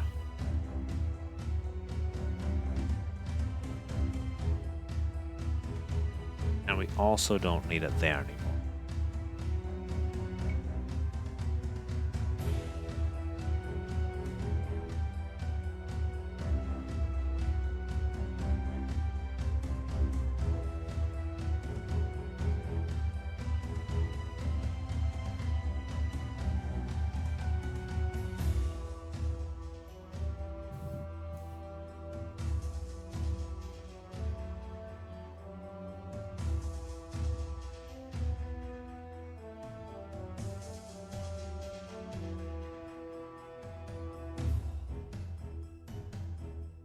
All this can be tweaked further, but I think what I've got something that I can work with for the connections now. So basically I want to turn low map-based terrain into DLC Water 5, and I'm going to cut this out for now.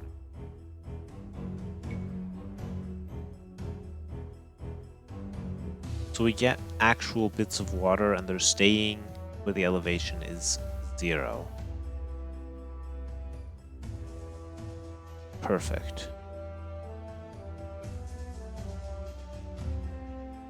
That's what I wanted.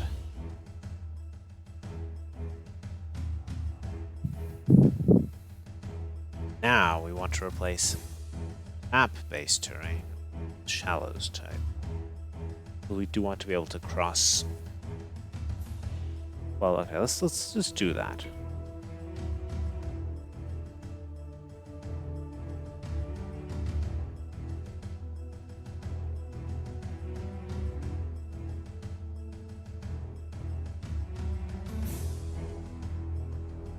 Question is, could we accumulate this and say, all right, it needs to run through existing shallows? Because now it's running shallows all over the place.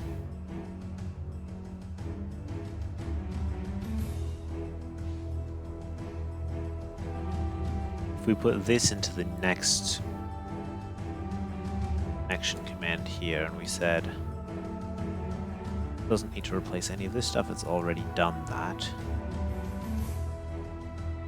And it's supposed to replace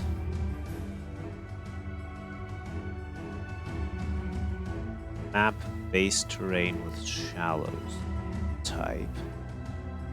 We wanted to replace map-based terrain with shallows type, but we also want the terrain cost for low map-based terrain to be 999.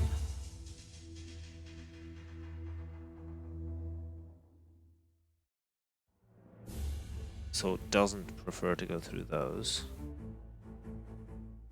Yeah, I think that's what we want there.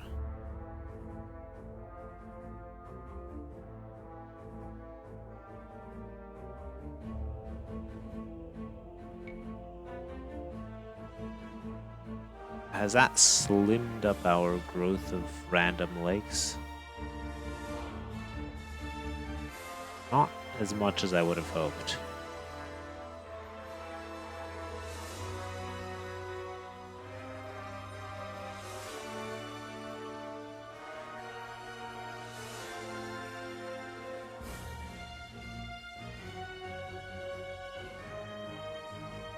Alright, let's terrain size, map base. Do that.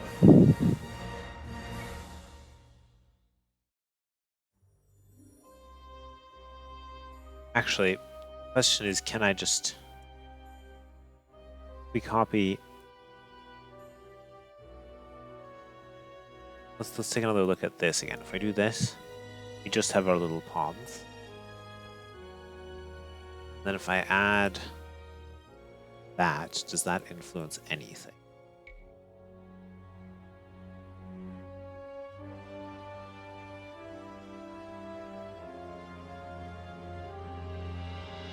Not too much. If I put this in now,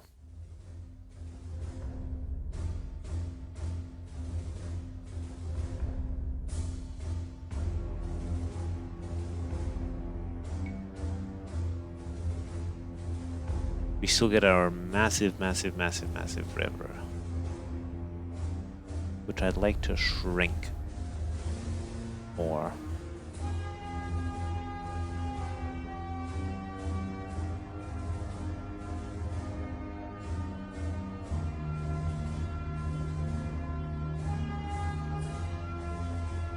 So I think I will actually do that in the second commando. And here I want to say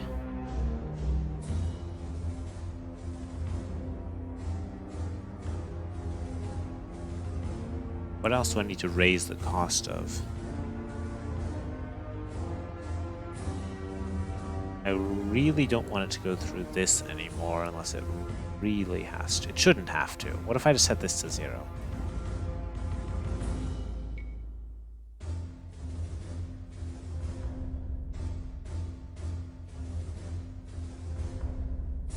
Better. That solved what was running through there, right?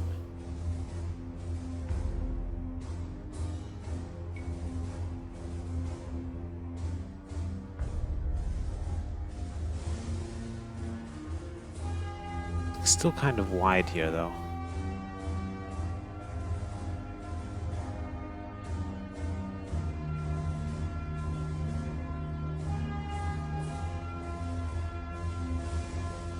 I'd really like it to be narrower.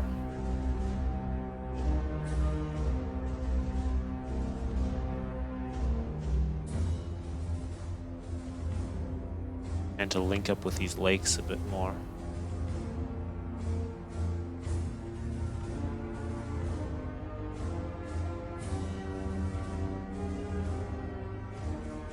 I don't know, I'm not super happy with this. Let's try a default terrain replacement just to see what's going on.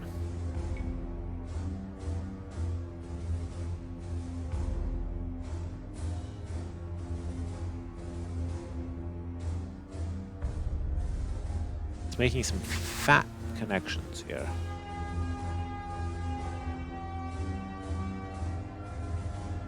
What if I said that the terrain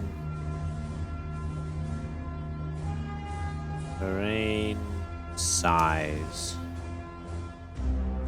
water is 0, 0. Terrain size of bed water 0, 0.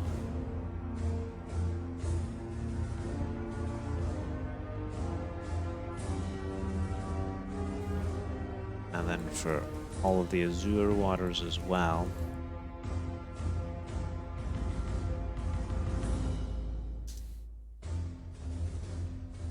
DLC water 4.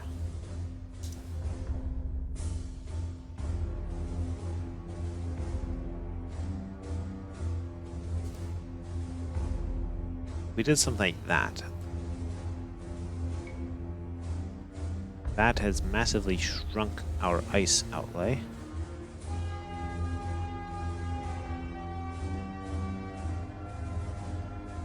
This river is still fat, though. Let's also say that if it's going through a beach, it doesn't really need to be big.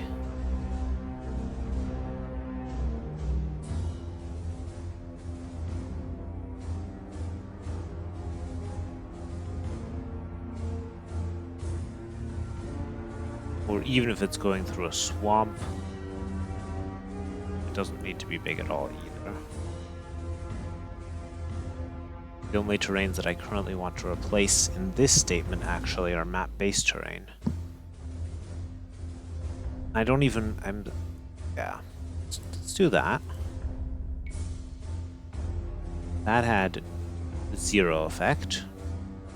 Good, not good.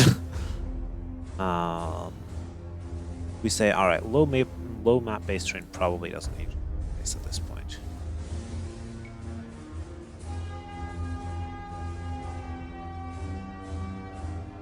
Why are we running over hills and so on?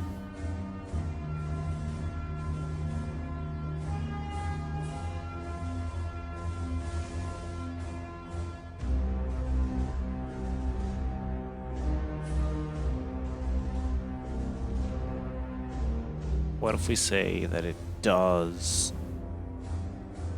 warrant replacing?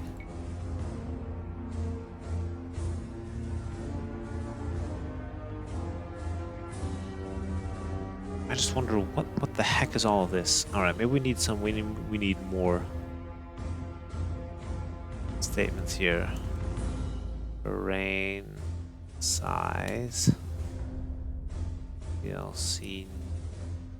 No, just shallow.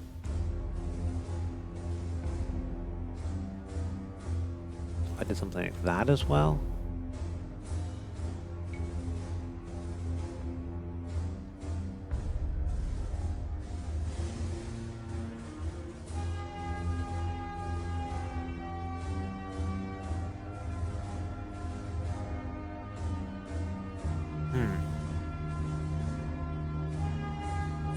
I thought I had accumulate connections active.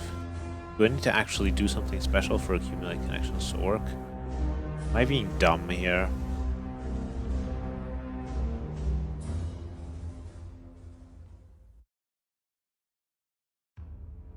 No, I'm not being dumb here. If I disable this, what happens? Everything gets wider.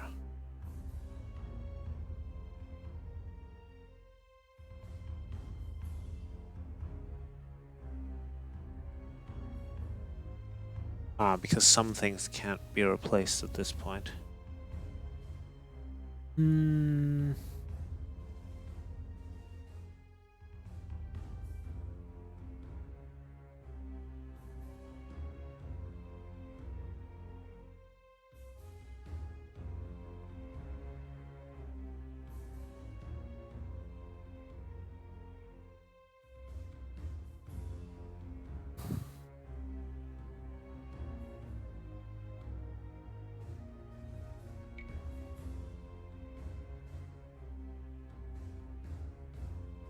Like, that has the most noticeable impact.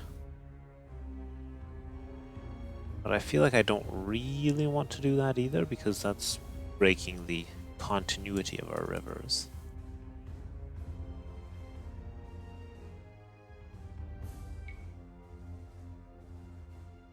Alright, let's get rid of the ice.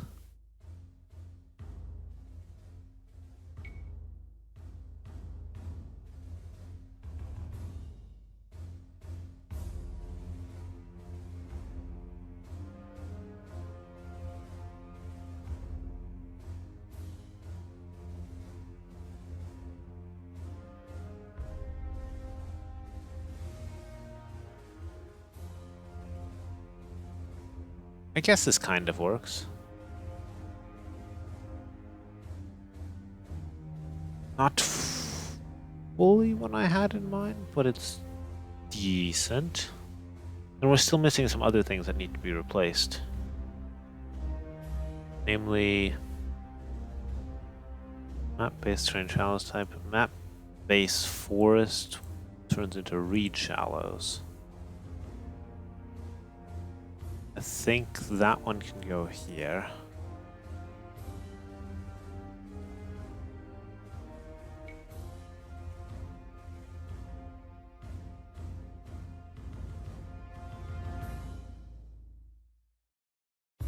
Yeah, that just creates some reed shallows in strategic locations.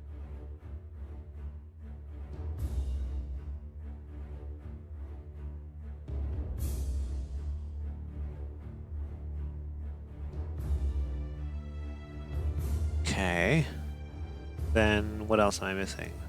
Swamp forest turns into sandbank terrain. Sure.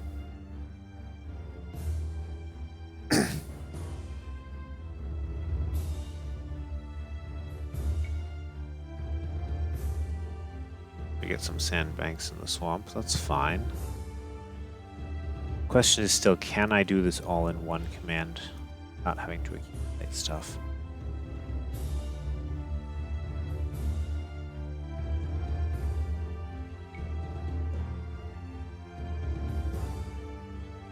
At that point I have this, and I still need to hook up the lakes, or the river, so I try that again.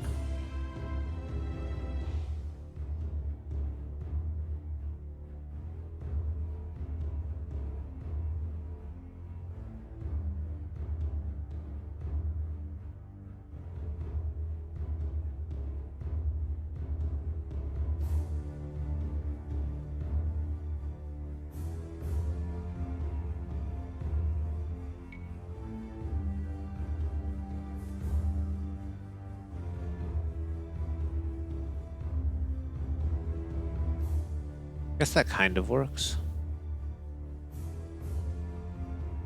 Not sure if that's better than what I had before or not.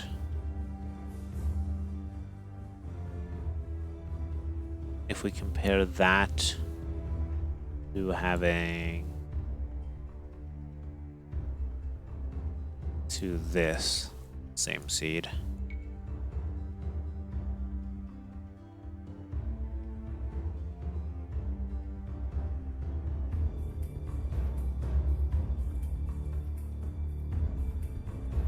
Let's try some other seeds.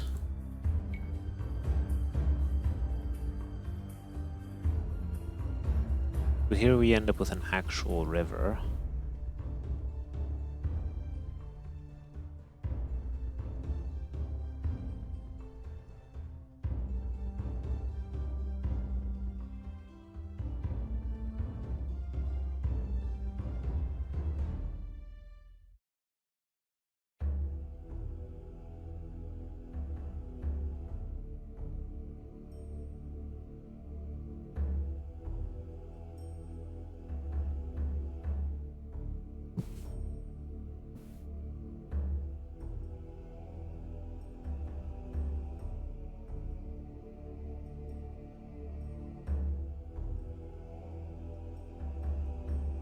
I wonder if I could somehow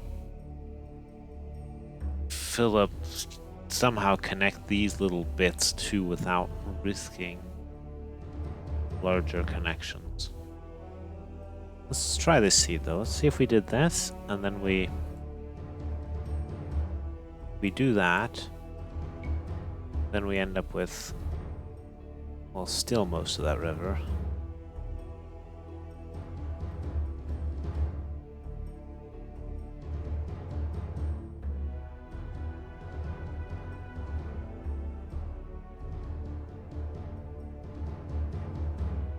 Put that there. And we end up with a lot of shallows running along the edge of it.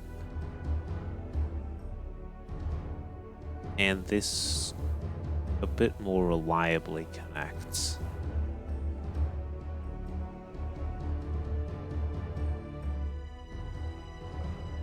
Let's undo that again. Hope this isn't excessively boring.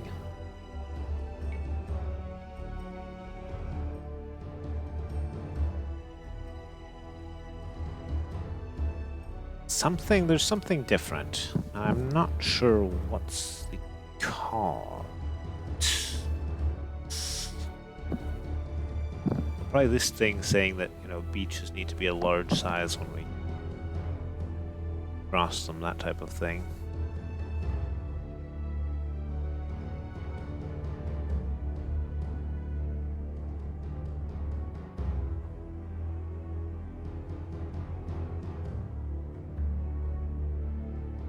Overall, this is better, except for the fact that, that we're having more connection issues here.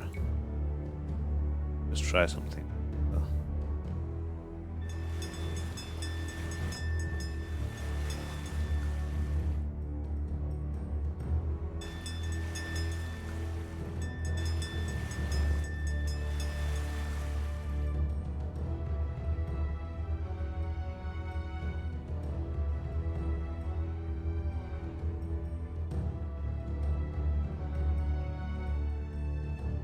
Let's test that. Let's give player 2 C or something.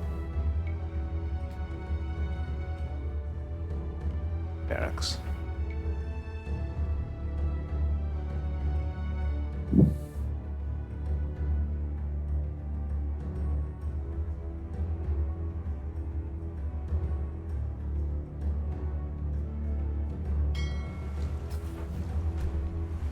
Alright, so this guy is trapped.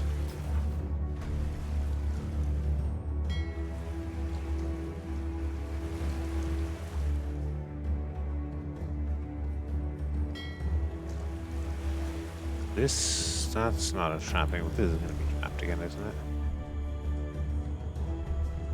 Yeah.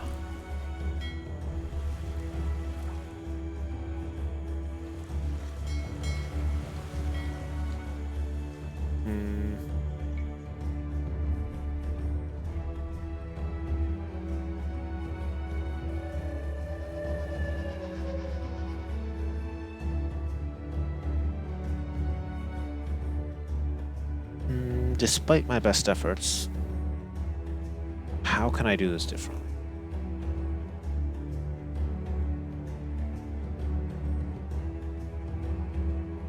If we take this, is that just the difference?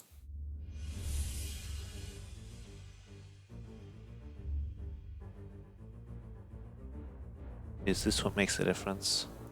Let's try that if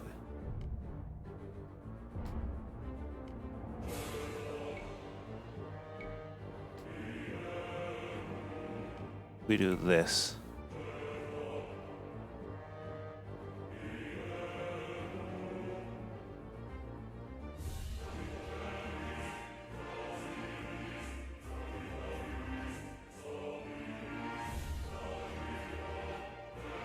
We just make beaches expensive. They are expensive to cross already.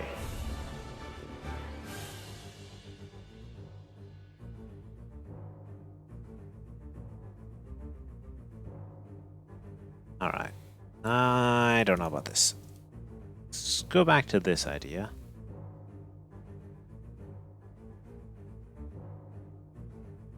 And we make map-based terrain more expensive than low map-based. Yeah, something like that, but then we say low map-based terrain.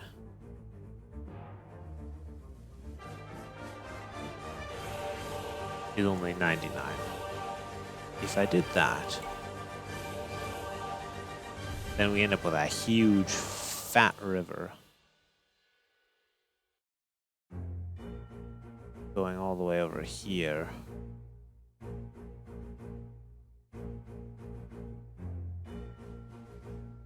Without solving this issue very much. Make this just more expensive. Well, that. We still end up with our fat river over there.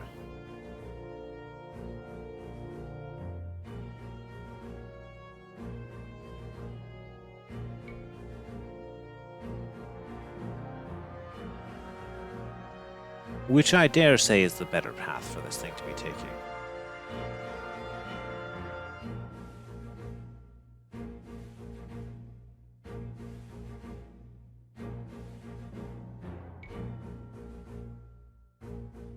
We wanted to go through low areas.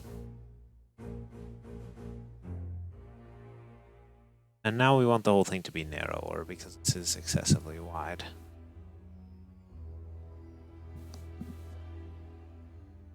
If I just said if I made beach, you know, one variance of one, what happens then? End up with beach sphincters? Not really.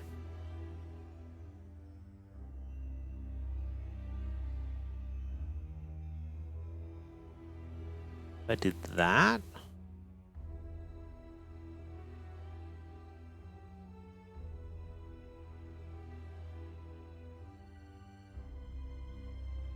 Like, how do I keep it from running over here?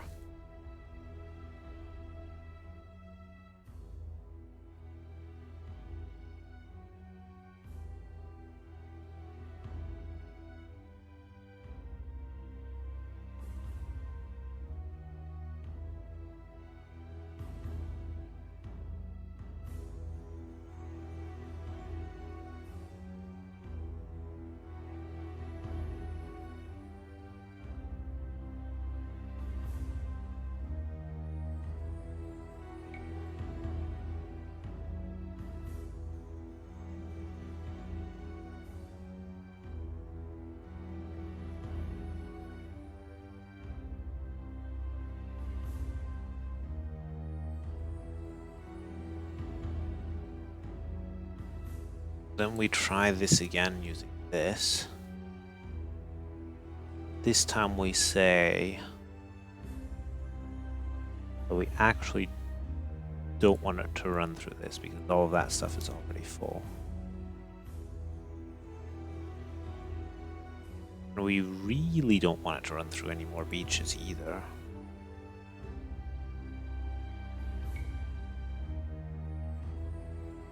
Huh. Well, that adds more rivers. No. We don't want that.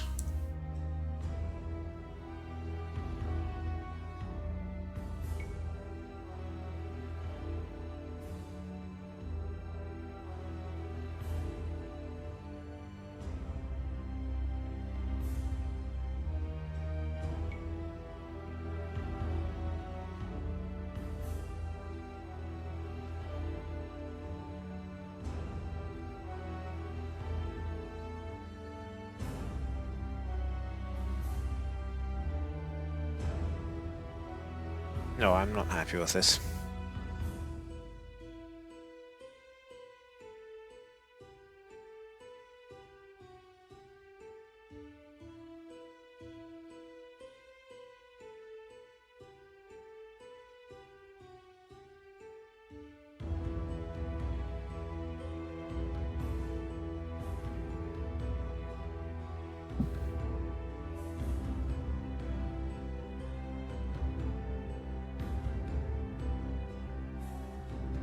I think I want this. Yeah, that's better. Well, we have our sandbank generation there, don't we? Yeah.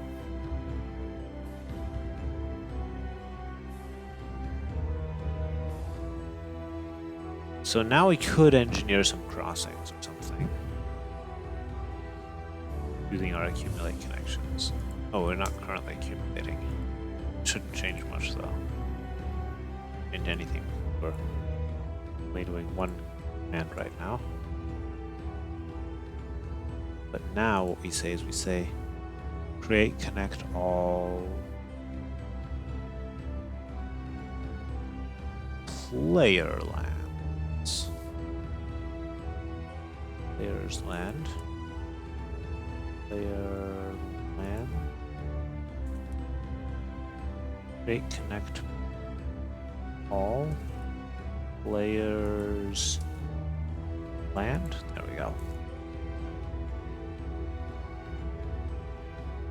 Do we need to make a way through the swamp? No. Basically, I want to do place terrain Azure shallow. Oh no, DLC water 5. One that we're creating over here with DLC shallow.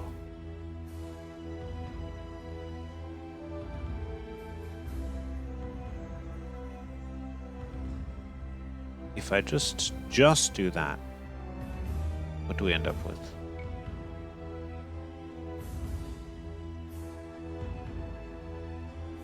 Few crossings.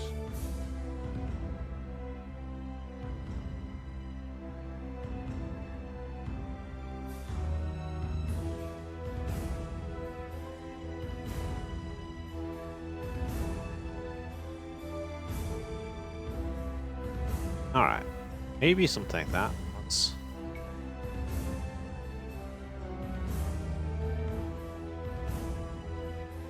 check our overall river patterns.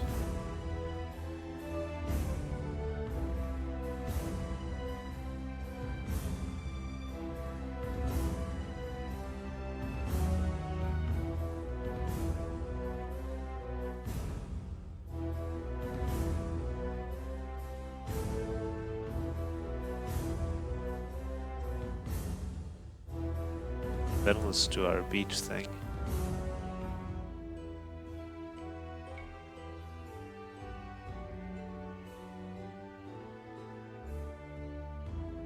It really doesn't want to replace beaches created later on, but good enough.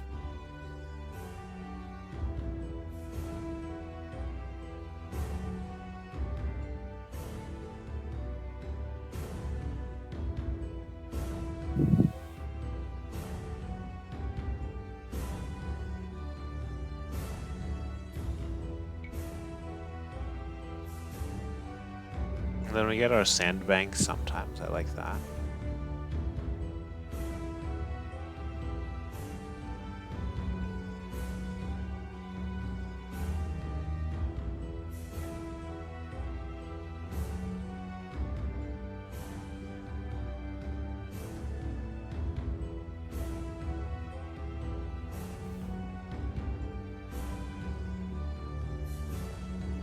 Like here, what terrain is it running through that's allowing the connection?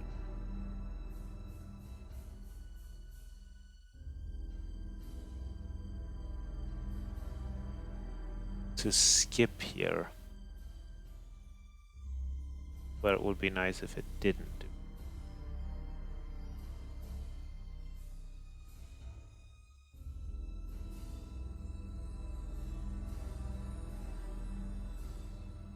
What? It's like the rock terrain, the hill terrain, but I'm saying that they shouldn't run through hill terrain.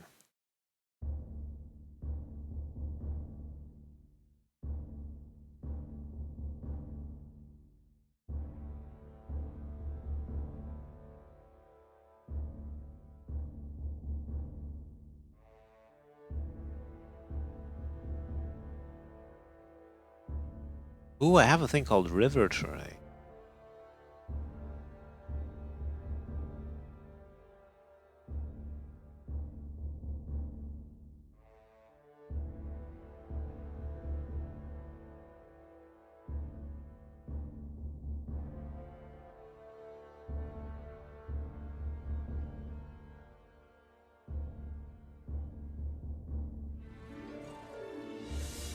Place with river terrain.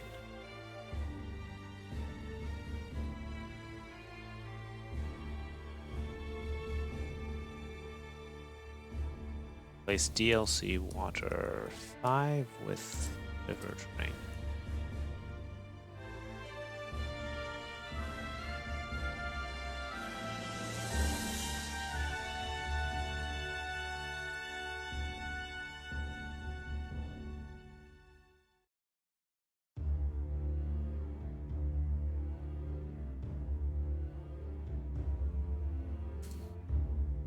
Okay, I think we're...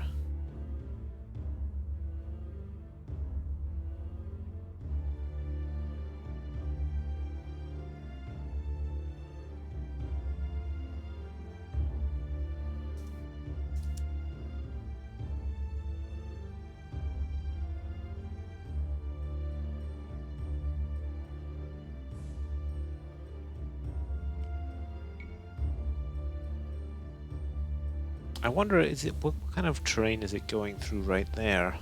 Neutral terrain, probably, or something like that.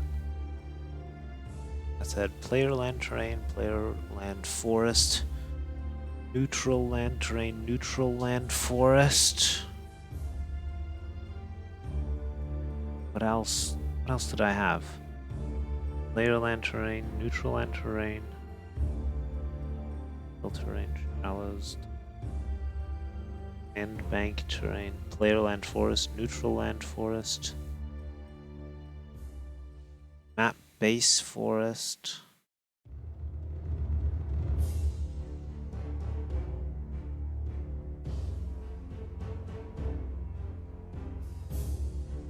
Hill, maybe the hill layers or something like that.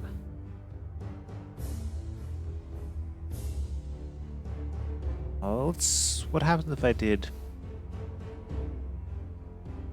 remove a lot of these in-between terrain things? Swamps, I don't care about swamps. If I didn't do the hill terrain stuff.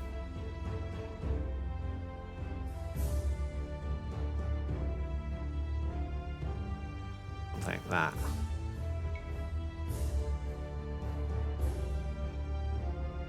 Looks like it's some sort of grass in the way there, actually.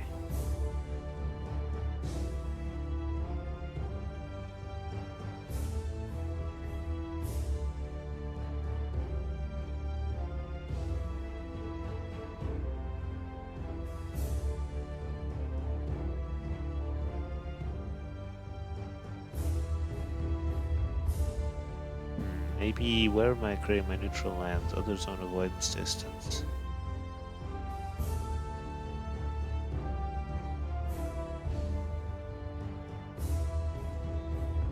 Other zone avoidance distance, player lands, other zone avoidance distance.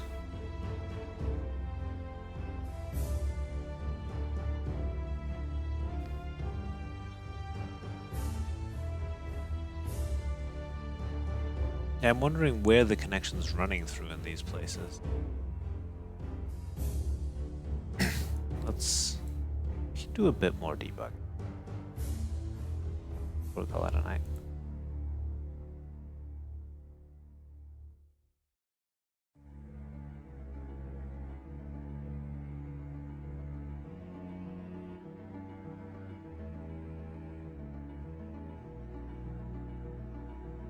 Maybe we'll try some more terrain debug.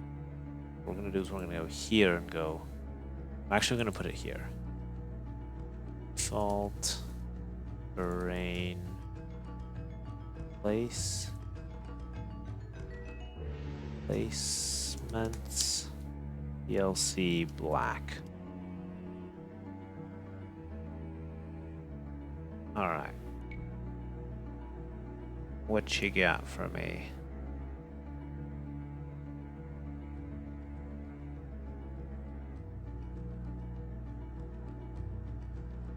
Okay.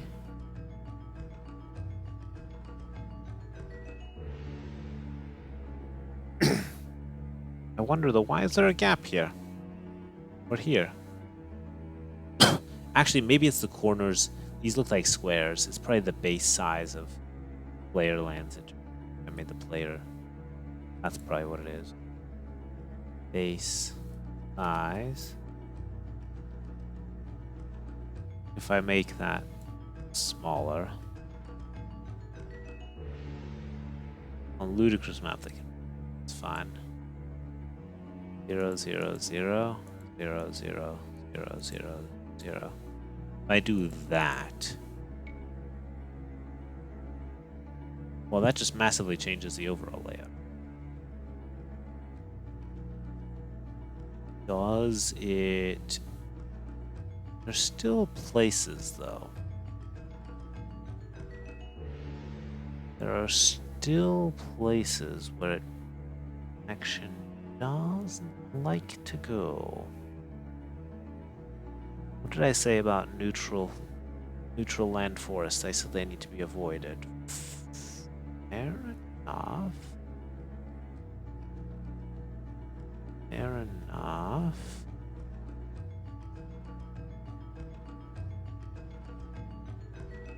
possibly this is... I mean, there's still some places here, right? Where the connection must be running through Playerland Forest. Did I say that those need to be avoided? I did say that.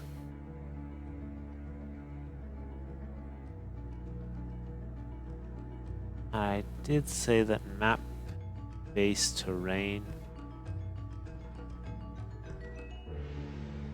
What if I said 1 with a variance of 0?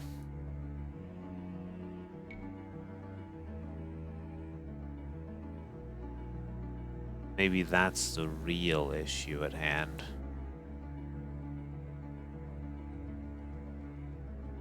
Zero with a variance of 1 wasn't good for creating continuous rivers. Let's fix our base size back to 12. Totally different layout, but now we don't have connection issues. We have made our rivers much wider though.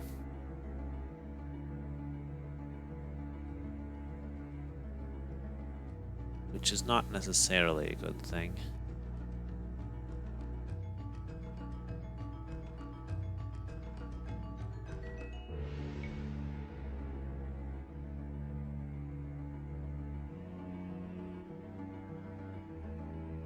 I guess that's what was happening. It just wasn't always wide enough.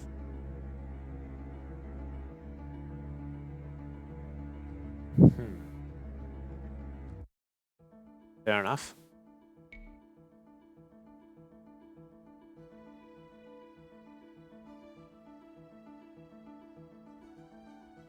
I don't necessarily always need the rivers connected. Now they will always be connected.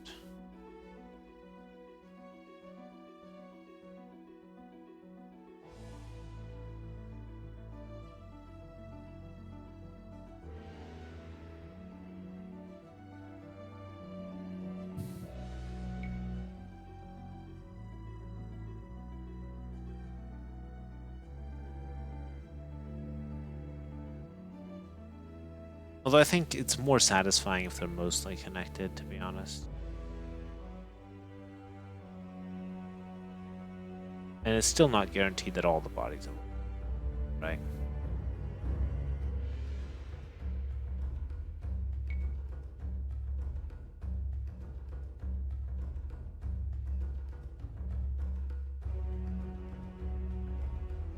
And it's easy enough to plop a castle somewhere here and just deny these shallows.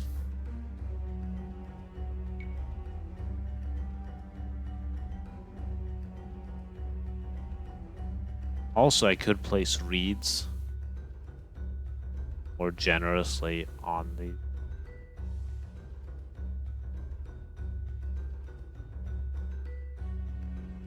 these areas.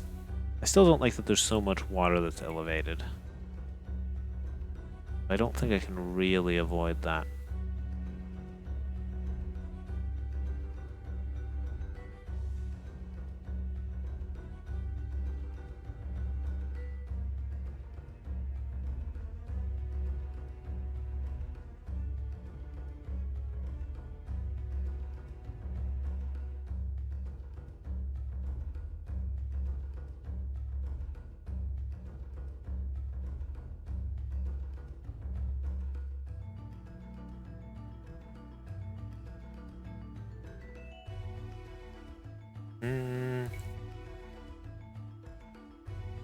I guess it's okay.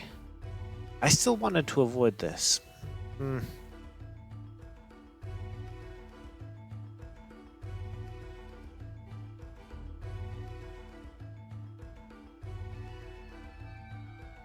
What if I made the mountains entirely...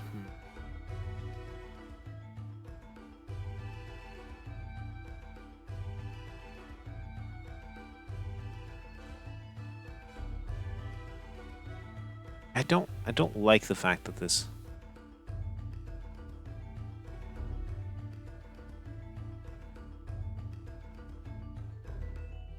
Still feel like this might need to go into a separate thing.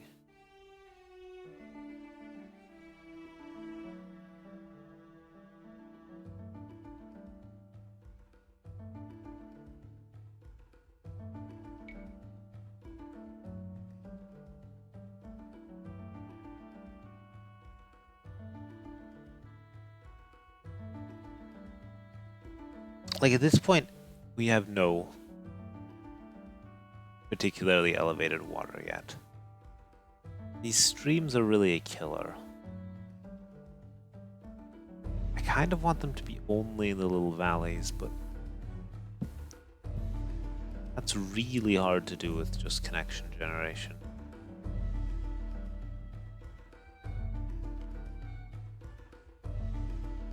If I put this in now, then we're gonna get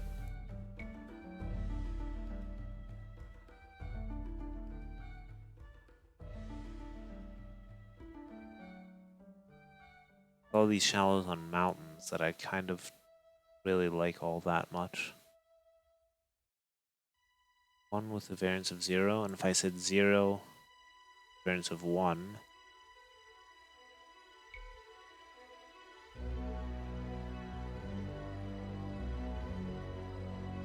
And then we sometimes end with these disconnected areas.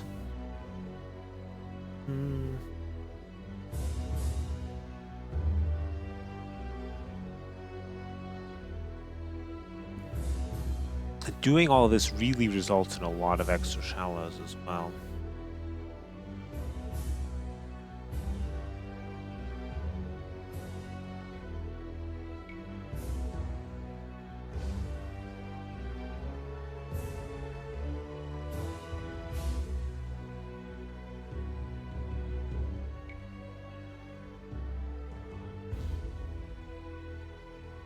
If there's some way that I can replace shallows with land terrain again, wherever they're not needed. Don't know how I could do that though.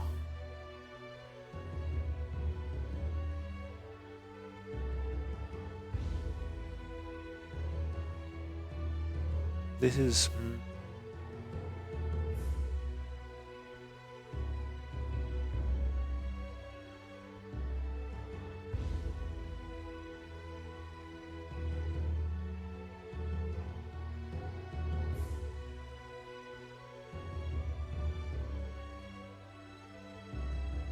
Let's try this again.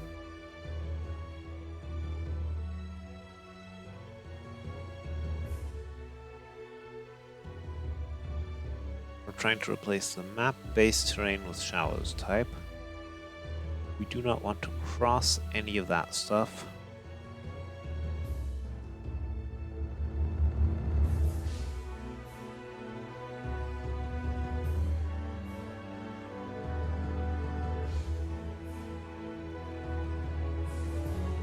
If we did that now, we'd still end up doing massive things there.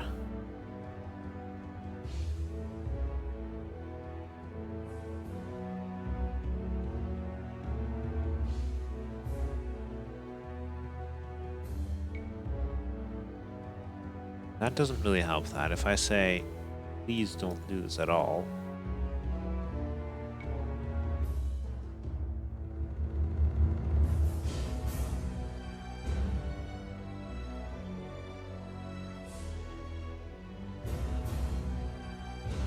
well, that's what we're trying to cross, though. I can't really do that. No, I need to do low map. I don't want this crossed.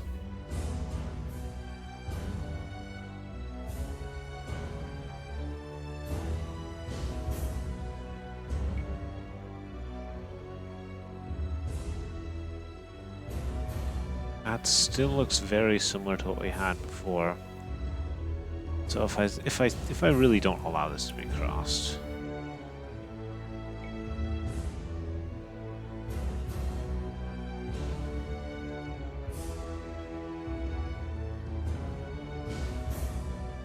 I think we could do that.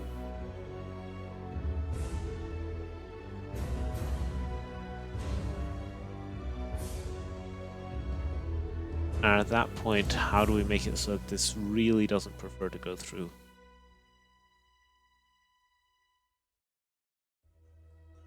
Like, please try not to go through.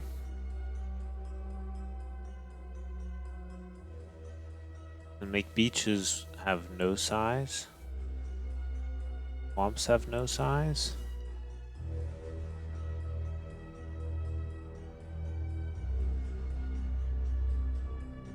We're fine with it going through swamps, actually, at this point.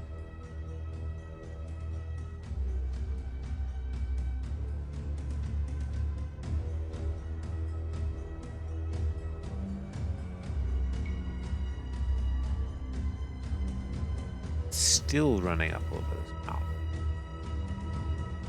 Maybe there is a land there.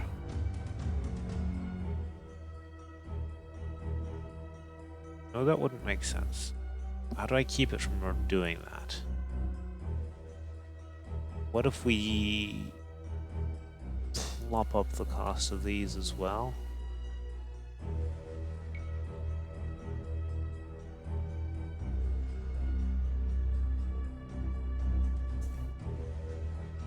Default terrain placement DLC black.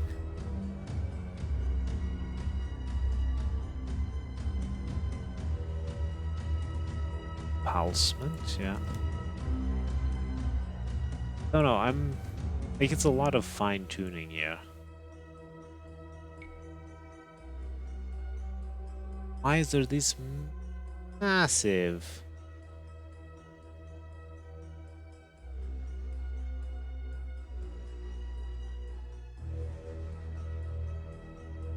Massively fat thing here. Saying accumulate connections. If I said that the terrain cost of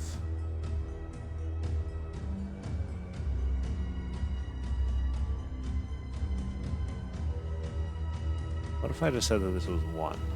Really don't run through beaches. Then it just runs straight across.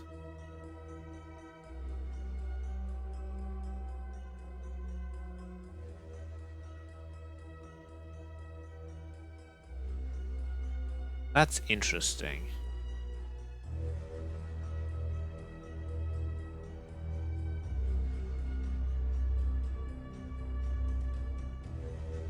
What if I said that the cost of crossing...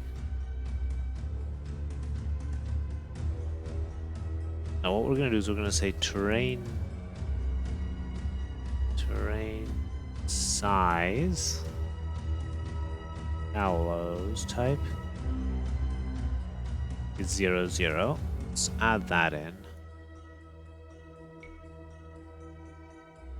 Still got our massive thing. And then we're going to move our default terrain replacement. We're going to say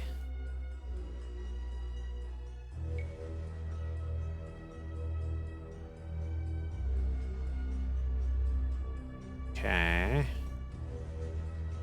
Then we're going to say terrain size DLC black 0, 0.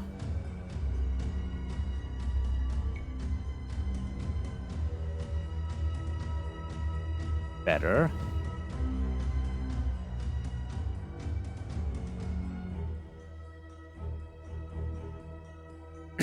Much better.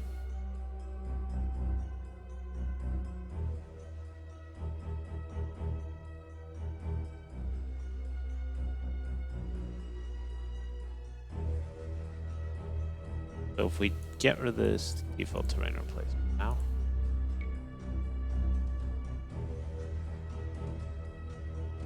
we've mostly preserved that hill.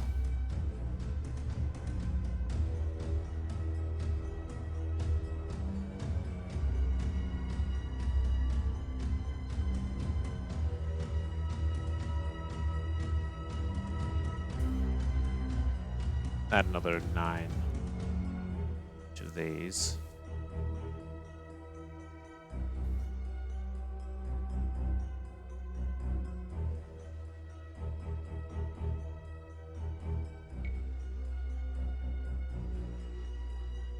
Still don't like the fact that it runs along these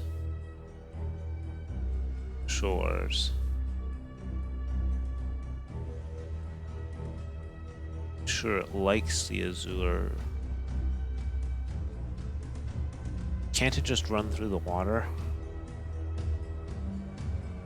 Now might have to do some more things with costs. If we said terrain cost water 1, terrain cost DLC, or we call it river terrain, we made that 50 to discourage running through. Okay. Better. Much better. How are we doing with running over mountains and stuff? Have we minimized occurrences of that? Maybe. Maybe. Maybe we have.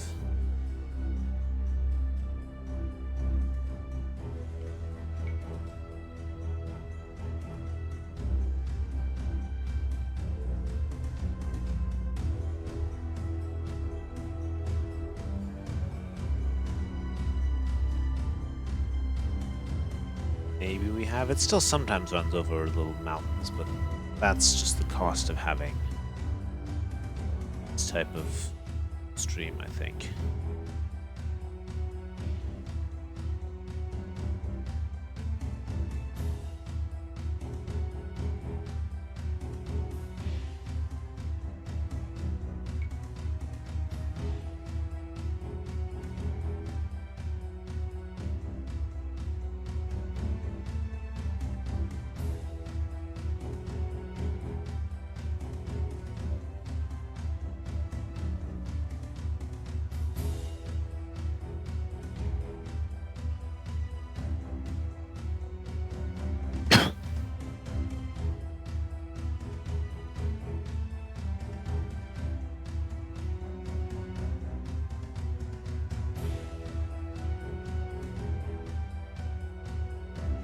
Alright, so I provided some shallows in the form of shallows here. What we can do is we can provide some points for walling in wet beach.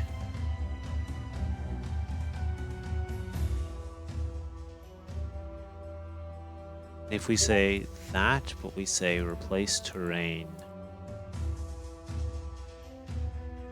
shallow with let's pick another one of the beaches.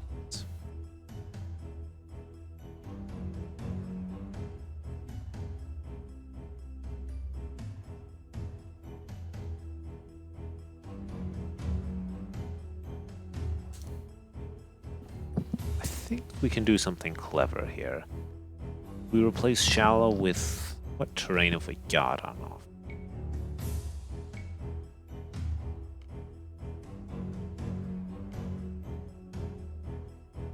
Beach. We're already using wet beach down there.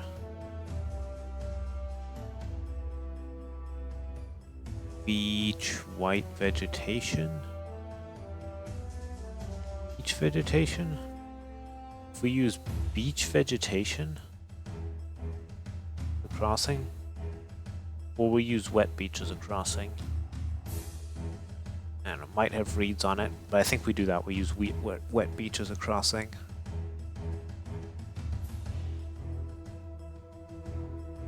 Shallows type. Wet DLC. Wet beach.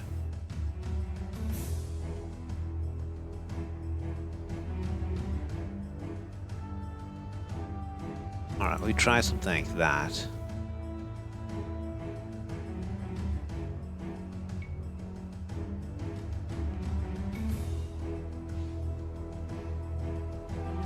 So we should end up with some crossings in various places. Where you could theoretically then stone wall across, is my idea. Get a palisade wall to test this with.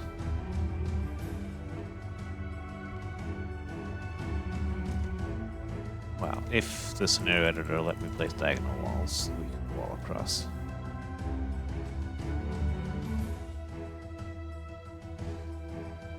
I could even connect all lands and just ignore water terrains if I want.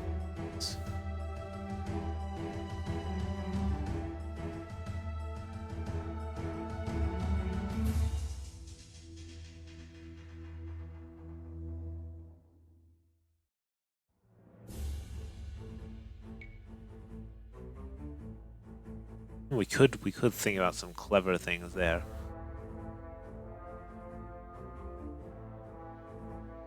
We do connect all lands.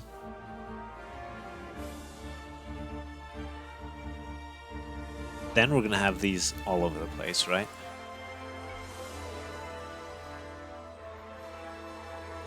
Which is way too much, but if we then said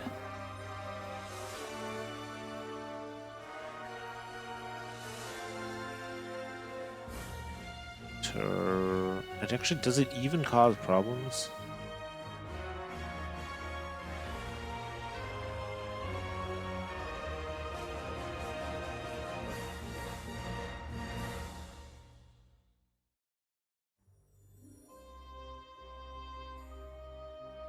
That might be a bit much.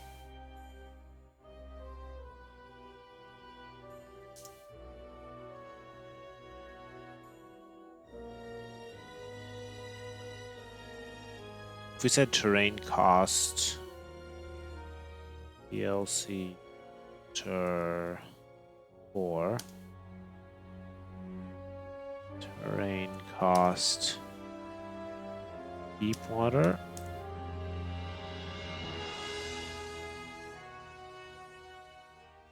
terrain cost. The rationale being that the lakes don't need to be connected. Don't need to go into our system of connections here.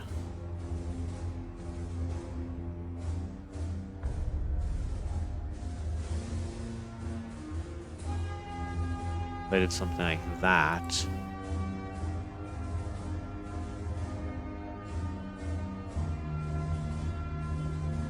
We could allow water to be crossed. I'm amenable to allowing that.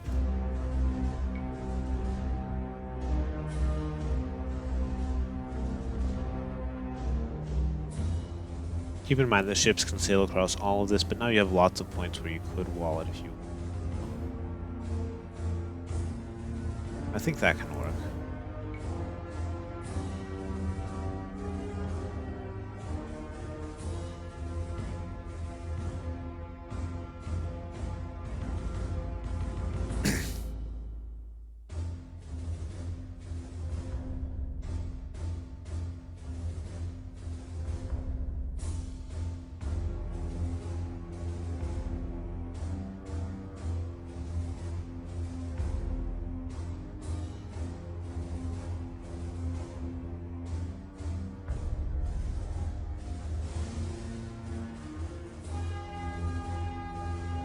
Interesting. What if I just...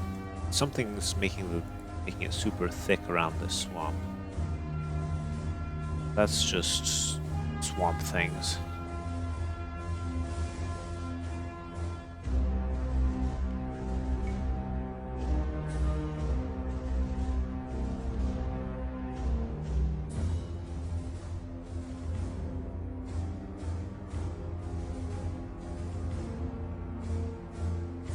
I think this is good. Basically, you have lots of places where you could wall it off. And now we can put our reeds onto that. So, objects generation, reed tree, swamp filler tree goes onto swamp forest. Let's see, what is our swamp filler tree currently? It's an oak tree. How about we do a dead tree?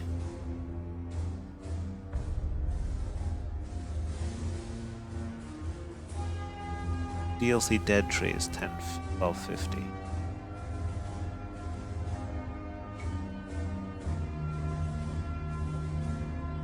Right now we're adding oak trees. I mean, that's fine, but let's add dead trees. Yeah, swamp filler tree. Dead tree.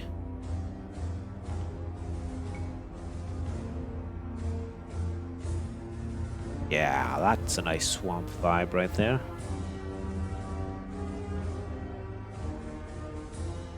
And we have our sort of very reed-filled, so you will be able to sail through if you chop through. It's kind of my rationale on the whole reed situation.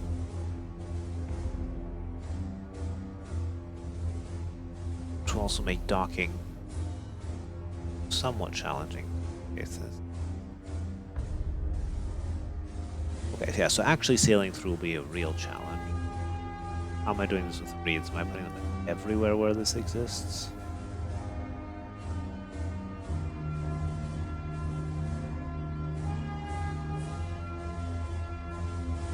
Well, I'm saying...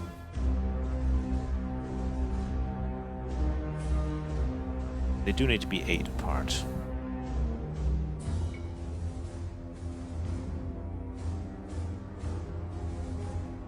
Okay, so this allows... I like it like this, because then the rivers are theoretically connected if you do lots of chopping.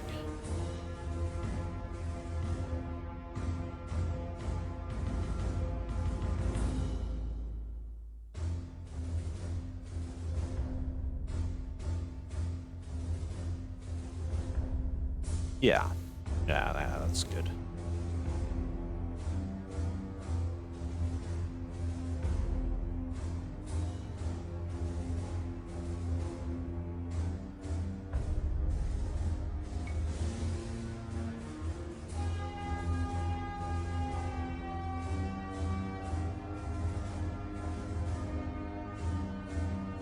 Is there any other terrain I could use there instead? I mean, I could use the other...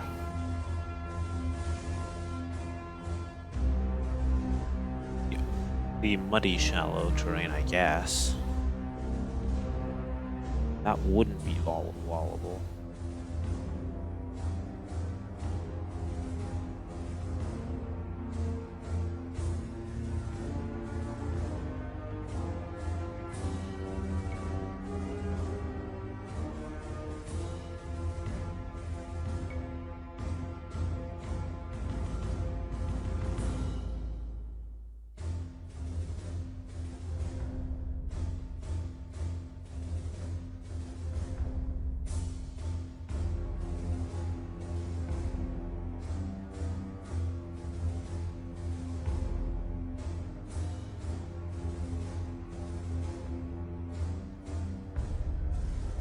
I think we're going places here.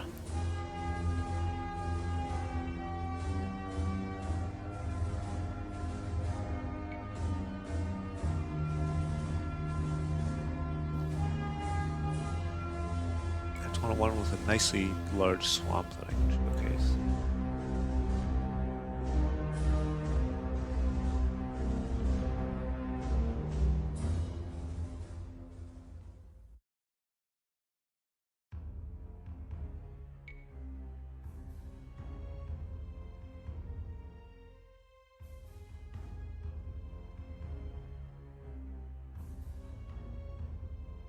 I don't know, this mega spotted. Never a huge fan of that.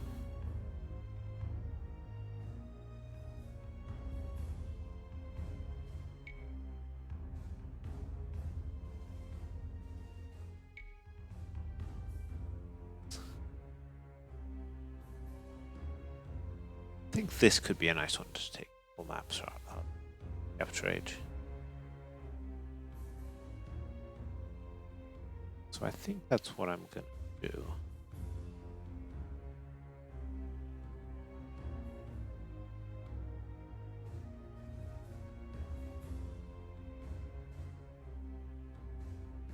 Yeah, I think I'll take a screenshot of this one. And then I think we'll call it a night. So thanks for joining. And we'll work on this map again at some point. That's all. Enjoy your evening.